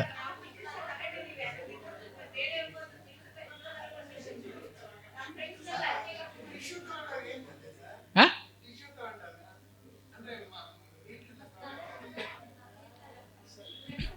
ಮನುಷ್ಯರ ಆ್ಯಕ್ಚುಲಿ ಮೀಟ್ ತಿನ್ನಲೇಬಾರ್ದು. ಮೀಟ್ ತಿನ್ನುವಂಥ ಪ್ರತಿಯೊಂದು ಪ್ರಾಣಿದು ಹಲ್ಲಿನ ಆಕಾರನೇ ಬೇರೆ. ಅದಕ್ಕೆ ಈ ಗ್ರೈಂಡಿಂಗ್ ಟೀತ್ಸ್ ಇರೋದಿಲ್ಲ. ಗ್ರೈಂಡಿಂಗ್ ಟೀತ್ಸು ನಿಮಗೆ ಬರೀ ವೆಜಿಟೇರಿಯನ್ಗೆ ಮಾತ್ರ ಇರುತ್ತೆ. ಮನುಷ್ಯನಿಗೂ ಕೂಡ ಗ್ರೈಂಡಿಂಗ್ ಟೀತೇ ಇರೋದು. ಈ ಹುಲಿ, ಸಿಂಹ ಎಲ್ಲದಕ್ಕೂ ಕೂಡ ಆ ಕೋರೆ ಹಲ್ಲಿರುತ್ತೆ. ಅದು ಕಚ್ಚಿ ಟೇರ್ ಮಾಡುತ್ತೆ. ಟೇರ್ ಮಾಡಿ ಆಹಾರನ ಹಾಗೆ ನುಂಗುತ್ತೆ. ನಾನ್ ವೆಜ್ ತಿಂದವಾಗ ಬೇರೆ ಪ್ರಾಣಿಗಳು ಇವತ್ತು ತಿಂದರೆ ನಾಳೆ ನಾಡಿದ್ದು ಏನೂ ತಿನ್ನೋದಿಲ್ಲ. 3ನೇ ದಿನನೇ ಮತ್ತೆ ತಿರ್ಗಿ ಭೇಟಿ ಮಾಡೋದು. ಮನುಷ್ಯ ಹಾಗಲ್ಲ.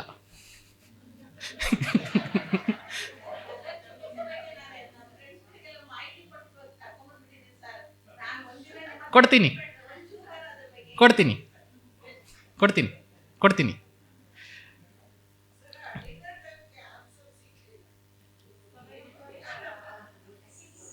ನಿಮಗೆ ಅನುಕೂಲ ಆಗೋ ಟೈಮಿಗೆ, ಹಾಗಂತ ರಾತ್ರಿ 11 ಗಂಟೆ 12 ಗಂಟೆಗಲ್ಲ. ಮಲಗೋದಕ್ಕಿಂತ ಅಟ್ಲೀಸ್ಟ್ 1 ಅವರ್ ಮುಂಚೆನಾದರೂ ನೀವು ತಿನ್ನಬೇಕು. 1 ಅವರ್ ಮುಂಚೆ ತಿಂದ ಮೇಲ್ಗಡೆ ಅಟ್ಲೀಸ್ಟ್ ಒಂದು ಸ್ವಲ್ಪನಾದರೂ ವಾಕ್ ಮಾಡಿ, ಸುಮ್ಮನೆ ಕೂರಬೇಡಿ. ವಾಕ್ ಮಾಡಿದ ಮೇಲ್ಗಡೆ ನಿಮಗೆ ಅದು ಕ್ಲೀನಾಗಿ ಸೆಟ್ಲ್ ಆಗುತ್ತೆ. ಆಮೇಲೆ ನೀವು ನಿದ್ರೆ ಮಾಡೋದಕ್ಕೆ ಹೋಗಿ. ನೀವು ತುಂಬ ಲೇಟಾಗಿ ನಿದ್ರೆ ಮಾಡಬೇಡಿ, ಸ್ವಲ್ಪ ಬೇಗ ನಿದ್ರೆ ಮಾಡಿ. ಬೇಗ ಅಂದರೆ ಎಷ್ಟು ಬೇಗ ಅಂತ ಗೊತ್ತಿದೆಯಲ್ಲ, ಅಟ್ಲೀಸ್ಟ್ 8:30 ಮಾಡಿ. 8:30 ನೀವು ನಿದ್ರೆ ಮಾಡಬೇಕು ಅಂದರೆ ನಿಮ್ಮ ಡಿನ್ನರ್ನ 7:30 ಮಾಡಬೇಕು. ನಿದ್ರೆ 8 ಗಂಟೆ ಮಾಡಬೇಕು. 8 ಅವರ್ ನಿದ್ರೆ ಮಾಡಿದರೆ ನಿಮ್ಮ ಬಾಡಿ ಕಂಪ್ಲೀಟಾಗಿ ರಿಜುನೇಟ್ ಆಗುತ್ತೆ. ಎಚ್ಚರ ಆಗದೀರಾ ಮಾಡಿದರೆ ನೈಟ್ ಮಾತ್ರನೇ, ಹಗಲಲ್ಲಿ ನಿದ್ರೆನೇ ಮಾಡಬಾರ್ದು. ಸೂರ್ಯ ಇದ್ದವಾಗ ನಮ್ಮ ಬಾಡಿ ನಿಂತಿರಬೇಕು. ಸೂರ್ಯ ಮುಳುಗಿದ ಮೇಲ್ಗಡೆ ನಮ್ಮ ಬಾಡಿ ಮಲಗಿರಬೇಕು. ನೀವು ಅದನ್ನು ಉಲ್ಟಾ ಮಾಡಿದರೆ ನಿಮ್ಮ ಬಾಡಿನಲ್ಲೂ ಉಲ್ಟಾ ಆಗುತ್ತೆ.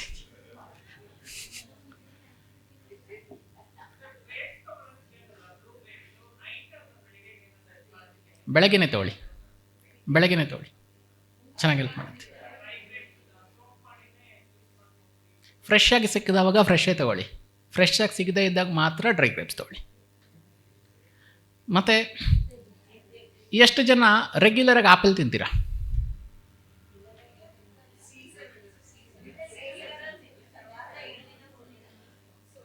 ಓಕೆ, ಎಷ್ಟು ಜನ ಆಪಲ್ನ ಅವಾಯ್ಡ್ ಮಾಡ್ತೀರಾ? ಅವಾಯ್ಡ್ ಯಾಕೆ ಮಾಡ್ತೀರಾ?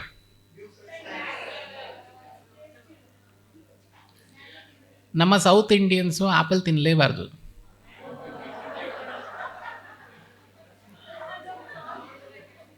ಯಾಕೆ ಗೊತ್ತಾ? ಇವತ್ತು ಹಣ್ಣಿನ ಅಂಗಡಿಗೆ ಹೋದರೆ ಎಲ್ಲರದ್ದು ಫಸ್ಟು ಬರೋದೇ ಆಪಲ್ ಮೈಂಡಿಗೆ. ಕರೆಕ್ಟಾ? ಆಪಲ್ ಯಾಕೆ ತಿನ್ನಬಾರ್ದು ಅಂದರೆ, ಸೌತ್ ಇಂಡಿಯಾದಲ್ಲಿ ಆಪಲಿನ ಅವಶ್ಯಕತೆ ಇಲ್ಲ. ಆಪಲ್ ನಿಮಗೆ ಬಾಡಿನಲ್ಲಿ ಜಾಸ್ತಿ ಹೀಟನ್ನು ಪ್ರೊಡ್ಯೂಸ್ ಮಾಡುತ್ತೆ. ಜಾಸ್ತಿ ಹೀಟನ್ನು ಯಾಕೆ ಪ್ರೊಡ್ಯೂಸ್ ಮಾಡುತ್ತೆ ಅಂದರೆ, ಆಪಲ್ ಬೆಳೆಯೋ ಜಾಗದಲ್ಲಿ ಅಷ್ಟೊಂದು ಹೀಟಿನ ಅವಶ್ಯಕತೆ ಇದೆ. ನಿಮಗೆ ಸೌತ್ ಇಂಡಿಯಾದಲ್ಲಿ ಎಲ್ಲಾದರೂ ಆಪಲ್ ಮರ ನೋಡಿದ್ದೀರಾ?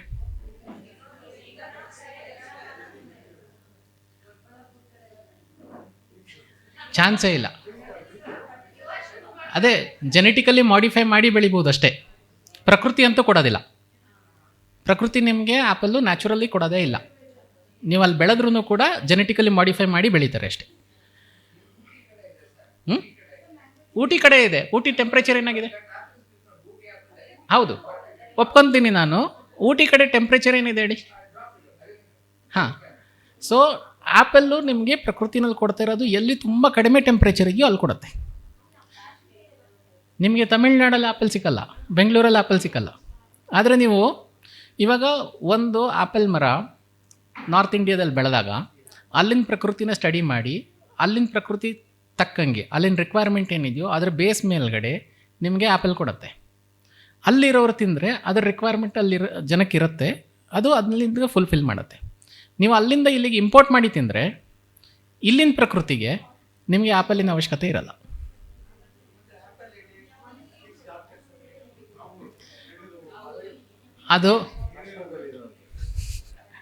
ಅದನ್ನು ಯಾರು ಹೇಳಿದಾರೋ ಅವರಿಗೆ ಈ ವಿಷಯ ಗೊತ್ತಿಲ್ಲ.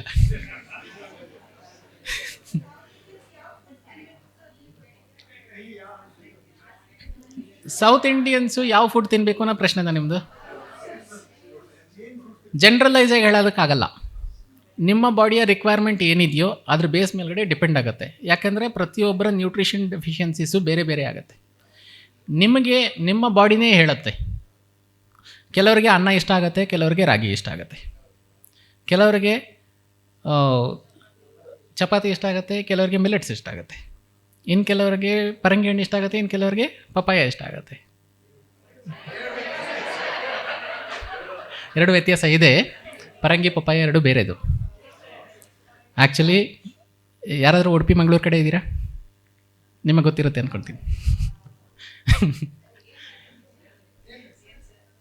ಪರಂಗಿ ಅಂತ ಹೇಳಿದ್ರೆ ಪೈನಾಪಲ್ಗೆ ಹೇಳೋದು, ಪಪಾಯಾಗಲ್ಲ. ಓಕೆ,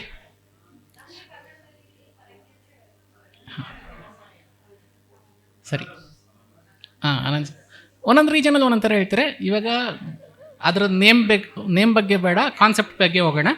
ಇವಾಗ ನಾನು ಏನು ಹೇಳಬೇಕಂತ ಇದ್ನೋ ಇಷ್ಟರೊಳಗಡೆ ನಾನು ಹೇಳಿ ಮುಗಿಸಿದ್ದೀನಿ. ಇವತ್ತು ನಾನು ಏನು ಹೇಳಬೇಕಂತಿದ್ನೋ ಅದನ್ನ ಹೇಳಿ ಮುಗಿಸಿದ್ದೀನಿ. ನಿಮ್ಗೆ ಏನೇನು ಡೌಟ್ಸ್ ಇದೆಯೋ ಒಬ್ಬೊಬ್ಬರೇ ಕೇಳಿ ನಾನು ಹೇಳ್ತೀನಿ. ಓಕೆ, ಇಲ್ಲಿ ಎಷ್ಟು ಜನಕ್ಕೆ ಜ್ಯೋತಿಷ್ಯದ ಬಗ್ಗೆ ಗೊತ್ತಿದೆ? ಜ್ಯೋತಿಷ್ಯದ ಬಗ್ಗೆ ತಿಳ್ಕೊಂಡವ್ರು ಯಾರಾದರೂ ಇದ್ದೀರಾ? ಯಾರೂ ಇಲ್ವಾ? ಓಕೆ, ಜ್ಯೋತಿಷ್ಯದಲ್ಲಿ ಹೇಳ್ತಾರೆ ಆರೋಗ್ಯದ ಕಾರಕ ಸೂರ್ಯ ಅಂತ. ಸೂರ್ಯ ಇದ್ದರೆ ನಮಗೆ ಆರೋಗ್ಯ ಇರುತ್ತೆ, ಸೂರ್ಯ ಇಲ್ಲ ಅಂದರೆ ಆರೋಗ್ಯ ಇರೋದಿಲ್ಲ. ಒಂದು ದಿನ ಸೂರ್ಯ ಬರಲಿಲ್ಲ ಅಂದ್ರೂ ಕೂಡ ಈ ಭೂಮಿ ನಾಶ ಆಗ್ಬಿಡುತ್ತೆ. ಒಂದೇ ಒಂದು ದಿನ ಬರಲಿಲ್ಲ ಅಂದ್ರೂ ಕೂಡ. ಬಂದ್ರೂ ಕೂಡ ಭಾಳ ಜನಕ್ಕೆ ವಿಟಮಿನ್ ಡಿ ಡೆಫಿಷಿಯನ್ಸಿ ಇದೆ.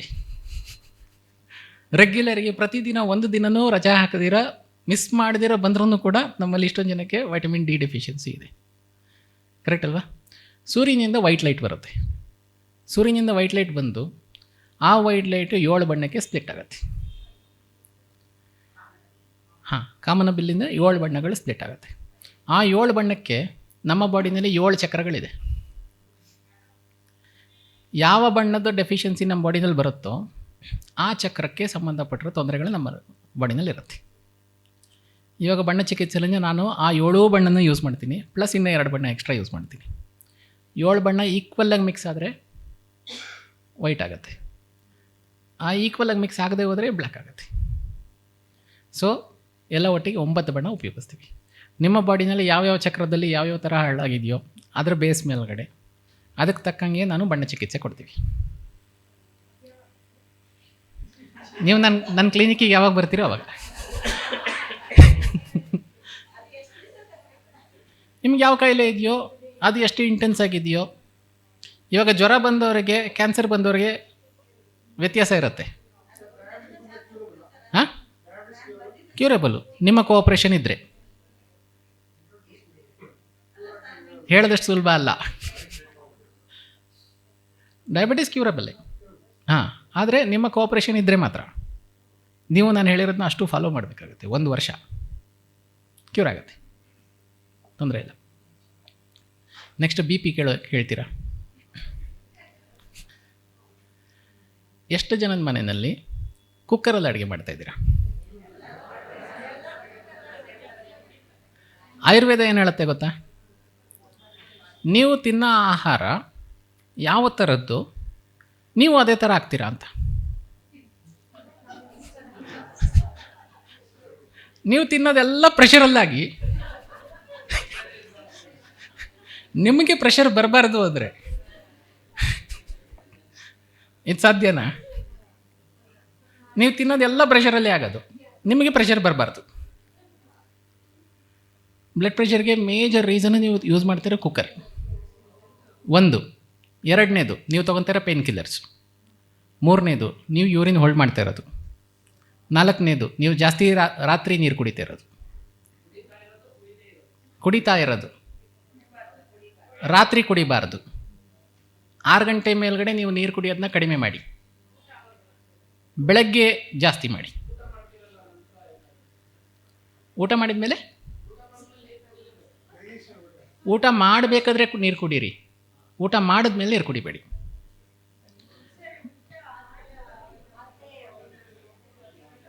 ನಾನು ಹೇಳ್ತೀನಿ ಹೆಂಗೆ ಅಂತ ಹೇಳ್ತೀನಿ. ನಿಮ್ಮ ಮನೆಯಲ್ಲಿ ಗ್ರೈಂಡರ್ ಇದೆ ಅಲ್ವಾ, ನೀವು ರುಬ್ತೀರಲ್ವಾ? ಗ್ರೈಂಡರ್ಗೆ ರುಬ್ಬೋದಕ್ಕಿಂತ ಮುಂಚೆ ನೀರು ಹಾಕಿದ್ರೆ ಏನಾಗುತ್ತೆ?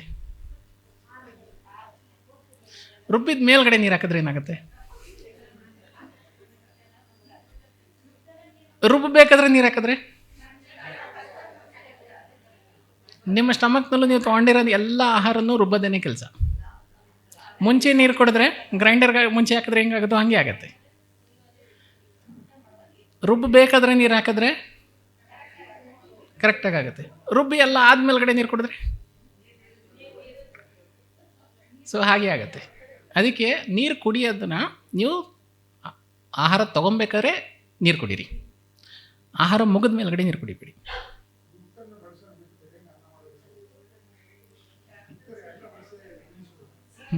ಮಣ್ಣಿನ ಪಾತ್ರೆ ಹೌದು, ಅದು ಎಲ್ಲದಕ್ಕಿಂತ ಬೆಸ್ಟ್. ಮಣ್ಣಿನ ಪಾತ್ರೆನಲ್ಲಿ ನೀವು ಯೂಸ್ ಮಾಡಿದರೆ ಮಣ್ಣಲ್ಲಿರೋ ಎಲ್ಲ ಮಿನರಲ್ಸು ನಿಮ್ಮ ಆಹಾರಕ್ಕೆ ಆ್ಯಡ್ ಆಗುತ್ತೆ. ಸೊ ಮಿನರಲ್ ಡೆಫಿಷಿಯನ್ಸಿ ನಿಮ್ಗೆ ಯಾವತ್ತೂ ಆಗೋದಿಲ್ಲ. ಮಣ್ಣಿನ ಪಾತ್ರೆ ಎಲ್ಲದಕ್ಕಿಂತ ಒಳ್ಳೆಯದು. ಹೌದು,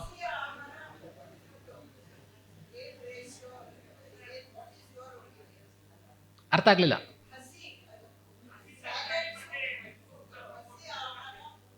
ಹಾಂ,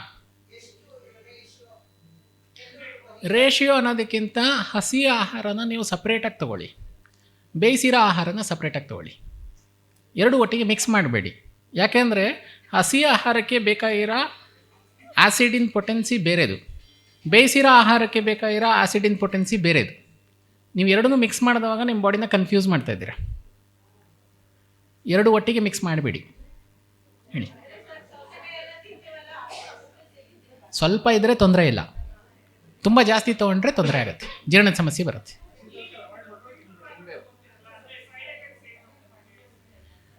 ಆರ್ ಒ ಪ್ಯೂರಿಫೈಯರ್ ನೀವು ಯೂಸ್ ಮಾಡಿದರೆ ನೀರಲ್ಲಿರೋ ಎಲ್ಲ ಮಿನರಲ್ಸನ್ನು ಕೂಡ ಪ್ಯೂರಿಫೈ ಆಗೋಗುತ್ತೆ.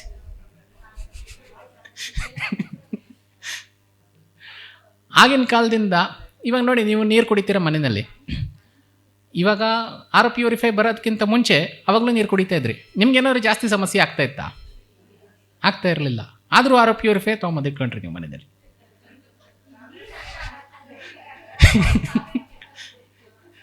ಇವಾಗ ನೀವು ಡೈಲಿ ಯಾವ ನೀರನ್ನು ನೀವು ಕುಡಿತಿರ್ತೀರೋ ನಿಮ್ಮ ದೇಹಕ್ಕೆ ಆ ನೀರನ್ನು ಮ್ಯಾನೇಜ್ ಮಾಡೋದು ಗೊತ್ತು. ಅದರಲ್ಲಿ ಯಾವುದೇ ಬ್ಯಾಕ್ಟೀರಿಯಾ ಇರಲಿ, ಯಾವುದೇ ಕೆಮಿಕಲ್ ಇರಲಿ, ನಿಮ್ಮ ದೇಹಕ್ಕೆ ಆ ನೀರನ್ನು ಮ್ಯಾನೇಜ್ ಮಾಡೋದು ಗೊತ್ತು. ನೀವು ಅಬ್ಸರ್ವ್ ಮಾಡಿದ್ದೀರಾ, ನೀವು ಎಲ್ಲಾದರೂ ಟ್ರಾವೆಲ್ ಮಾಡಿದಾಗ ಟ್ರಾವೆಲ್ ಮಾಡಿರೋ ಜಾಗದಲ್ಲಿ ನೀರು ಕುಡಿದ್ರೆ ಮಾತ್ರ ನಿಮಗೆ ಸಮಸ್ಯೆ ಆಗುತ್ತೆ.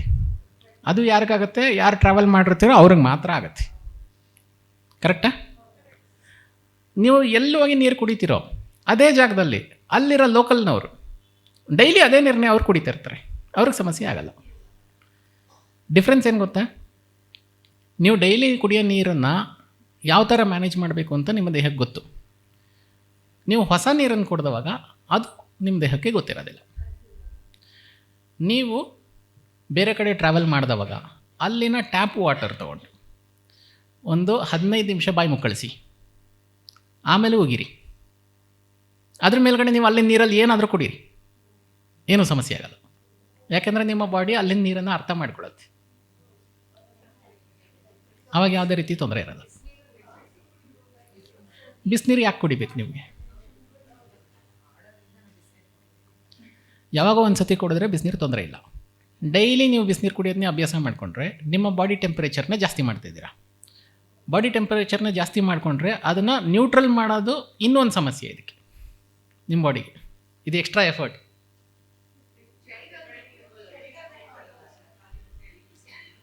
ಚಳಿಗಾಲದಲ್ಲಿ ನೀವು ತಣ್ಣೀರು ಕುಡಿದ್ರೆ ನಿಮ್ಮ ಬಾಡಿಗೆ ಯಾವ ಥರ ಚಳಿನ ಮ್ಯಾನೇಜ್ ಮಾಡಬೇಕು ಅಂತ ಗೊತ್ತಿರುತ್ತೆ. ನೀವು ಬಿಸಿನೀರು ಹಾಕಿದ್ರೆ ನಿಮ್ಮ ಬಾಡಿ ಮತ್ತೆ ಕನ್ಫ್ಯೂಸ್ ಆಗುತ್ತೆ, ಇವಾಗ ನಾನು ಬಿಸಿ ಮಾಡಬೇಕಾ ತಣ್ಣಗೆ ಮಾಡಬೇಕಾ ಅಂತ.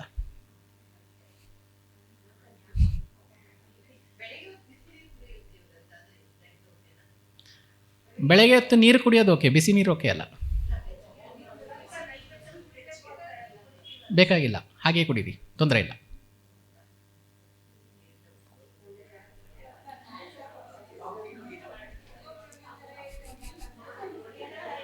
ಕಾಫಿ ಟೀ ಆ್ಯಕ್ಚುಲಿ ಬೇಕಾಗಿಲ್ಲ, ನಾವು ಅಭ್ಯಾಸ ಮಾಡ್ಕೊಂಡಿರೋದಷ್ಟೇ. ನಿಮಗೆ ಅಭ್ಯಾಸ ಬಿಡಿಸೋದಕ್ಕೆ ಕಷ್ಟ ಆಗ್ತಿದ್ರೆ ನನ್ನ ಹತ್ರ ಬಂದರೆ ಬಿಡಿಸ್ತೀನಿ. ಹಾಂ, ಹಸಿ ತರಕಾರಿ ತಿನ್ಬೋದು, ಬೇಯಿಸಿದ್ರ ಜೊತೆಲಿ ಮಿಕ್ಸ್ ಮಾಡ್ಕೊಂಡು ತಿನ್ನಬೇಡಿ. ಹಸಿ ತರಕಾರಿ ಸಪ್ರೇಟ್ ಆಗ್ತೀನಿ. ಹಾಂ, 1 ಗಂಟೆ ಆದಮೇಲೆ ಪರವಾಗಿಲ್ಲ, ತೊಂದರೆ.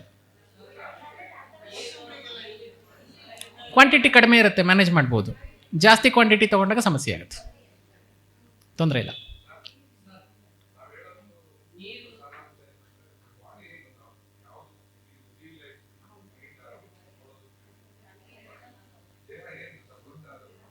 ಹೌದು, ನಿಮ್ಮ ಬಾಡಿನ ನೀವು ಅಬ್ಸರ್ವ್ ಮಾಡಿ ಯಾವಾಗಲೂ, ಅದು ಭಾಳ ಸೈನ್ ಕೊಡುತ್ತೆ. ನಿಮ್ಮ ಬಾಡಿ ಏನು ಸೈನ್ ಕೊಡುತ್ತೋ ಅದನ್ನು ಗಮನ ಇಟ್ಟು ನೋಡಿ, ಕೇಳಿ. ನೀವು ಅದಕ್ಕೆ ಸ್ಪಂದಿಸಿದರೆ ಅದು ನಿಮ್ಮ ಆರೋಗ್ಯಕ್ಕೆ ಸ್ಪಂದಿಸುತ್ತೆ.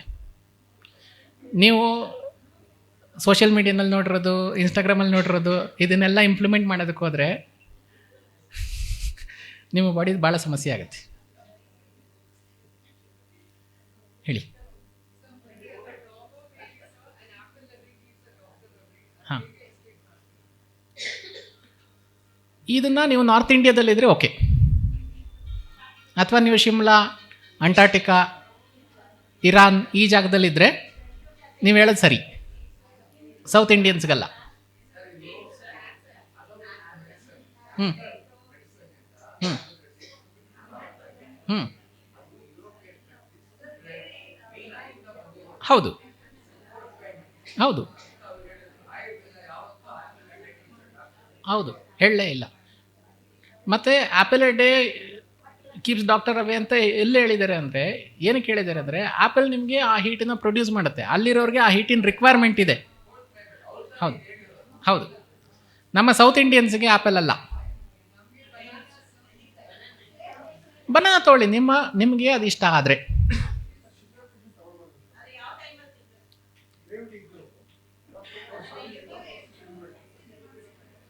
ಆ್ಯಕ್ಚುಲಿ ಒಂದು ರಿಸರ್ಚ್ ಪ್ರಕಾರ ಹೇಳ್ತಾ ಇದ್ದಾರೆ, ಬಾಳೆಹಣ್ಣು ತಿನ್ನಬಾರ್ದು ಅಂತ ಅಲೋಪತಿ ಡಾಕ್ಟರ್ಸ್ ಹೇಳ್ತಾರೆ. ನೀವು ಚೆನ್ನಾಗಿ ಅಗದು ತಿಂದರೆ, ನಾನು ಹೇಳೋದ್ನಲ್ಲ ಲಿಕ್ವಿಡ್ ಮಾಡ್ಕೊಂಡು ತಿನ್ನೋದು, ಆ ಥರ ತಿಂದರೆ ಸಮಸ್ಯೆ ಇಲ್ಲ. ಆದರೆ ಚಳಿಗಾಲದಲ್ಲಿ ಬೇಡ, ಕಫ ಮಾಡುತ್ತೆ. ಪಚ್ಚಬಾಳೆಹಣ್ಣಾದರೆ ಬೇಡವೇ ಬೇಡ. ಏಲಕ್ಕಿ ಬಾಳೆಹಣ್ಣು ತೊಗೊಳೋದ್ರೆ ಏನು ಸಮಸ್ಯೆ ಇಲ್ಲ, ತೊಗೊಳ್ಳಿ. ರಾತ್ರಿ ಹೊತ್ತು ಆರೋಗ್ಯದ ಪ್ರಕಾರ ಆಯುರ್ವೇದದಲ್ಲಿ ಏನು ಹೇಳಿದಿರೋ ಅದ್ರ ಪ್ರಕಾರ ಹೋದರೆ ಸೂರ್ಯ ಮುಳುಗಿದ ಮೇಲೆ ಏನೂ ತಿನ್ನಬೇಡಿ ಅಂದಿದ್ದಾರೆ. ಸೂರ್ಯ ಮುಳುಗೋಕ್ಕಿಂತ ಮುಂಚೆ ತಿನ್ನಿ. ಸರಿ, ಲಾಸ್ಟ್ ಒಂದು ಕ್ವಶನ್.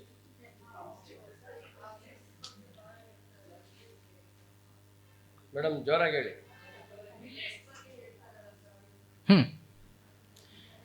ಮಿಲ್ಲೆಟ್ಸು ಒಳ್ಳೆಯದೇ, ಹೈ ಫೈಬರ್ ಇರುವಂಥ ಫುಡ್ಡು. ಆದರೆ ನಿಮಗೆ ಬೇಕು ಅನಿಸುತ್ತಾ? ತಿನ್ನಿ. ನಿಮ್ಮ ಬಾಡಿ ಅದನ್ನು ಅರ್ಥ ಮಾಡಿಕೊಂಡು ತಿನ್ನಬೇಕು. ನಿಮಗೆ ಬೇಕು ಅನಿಸಿದರೆ ಮಾತ್ರ ತಿನ್ನಿ, ಒತ್ತಾಯದ ಮೇಲೆ ತಿನ್ನಬೇಡಿ.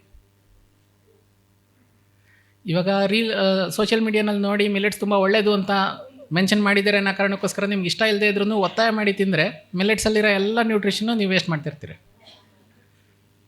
ಹಂಗಾಗತ್ತೆ. ಓಕೆ, ಇಷ್ಟರೊಳಗೆ ನನ್ನ ಚಿಕ್ಕ ಮಾತನ್ನು ಮುಗಿಸ್ತಾ ಇದ್ದೀನಿ.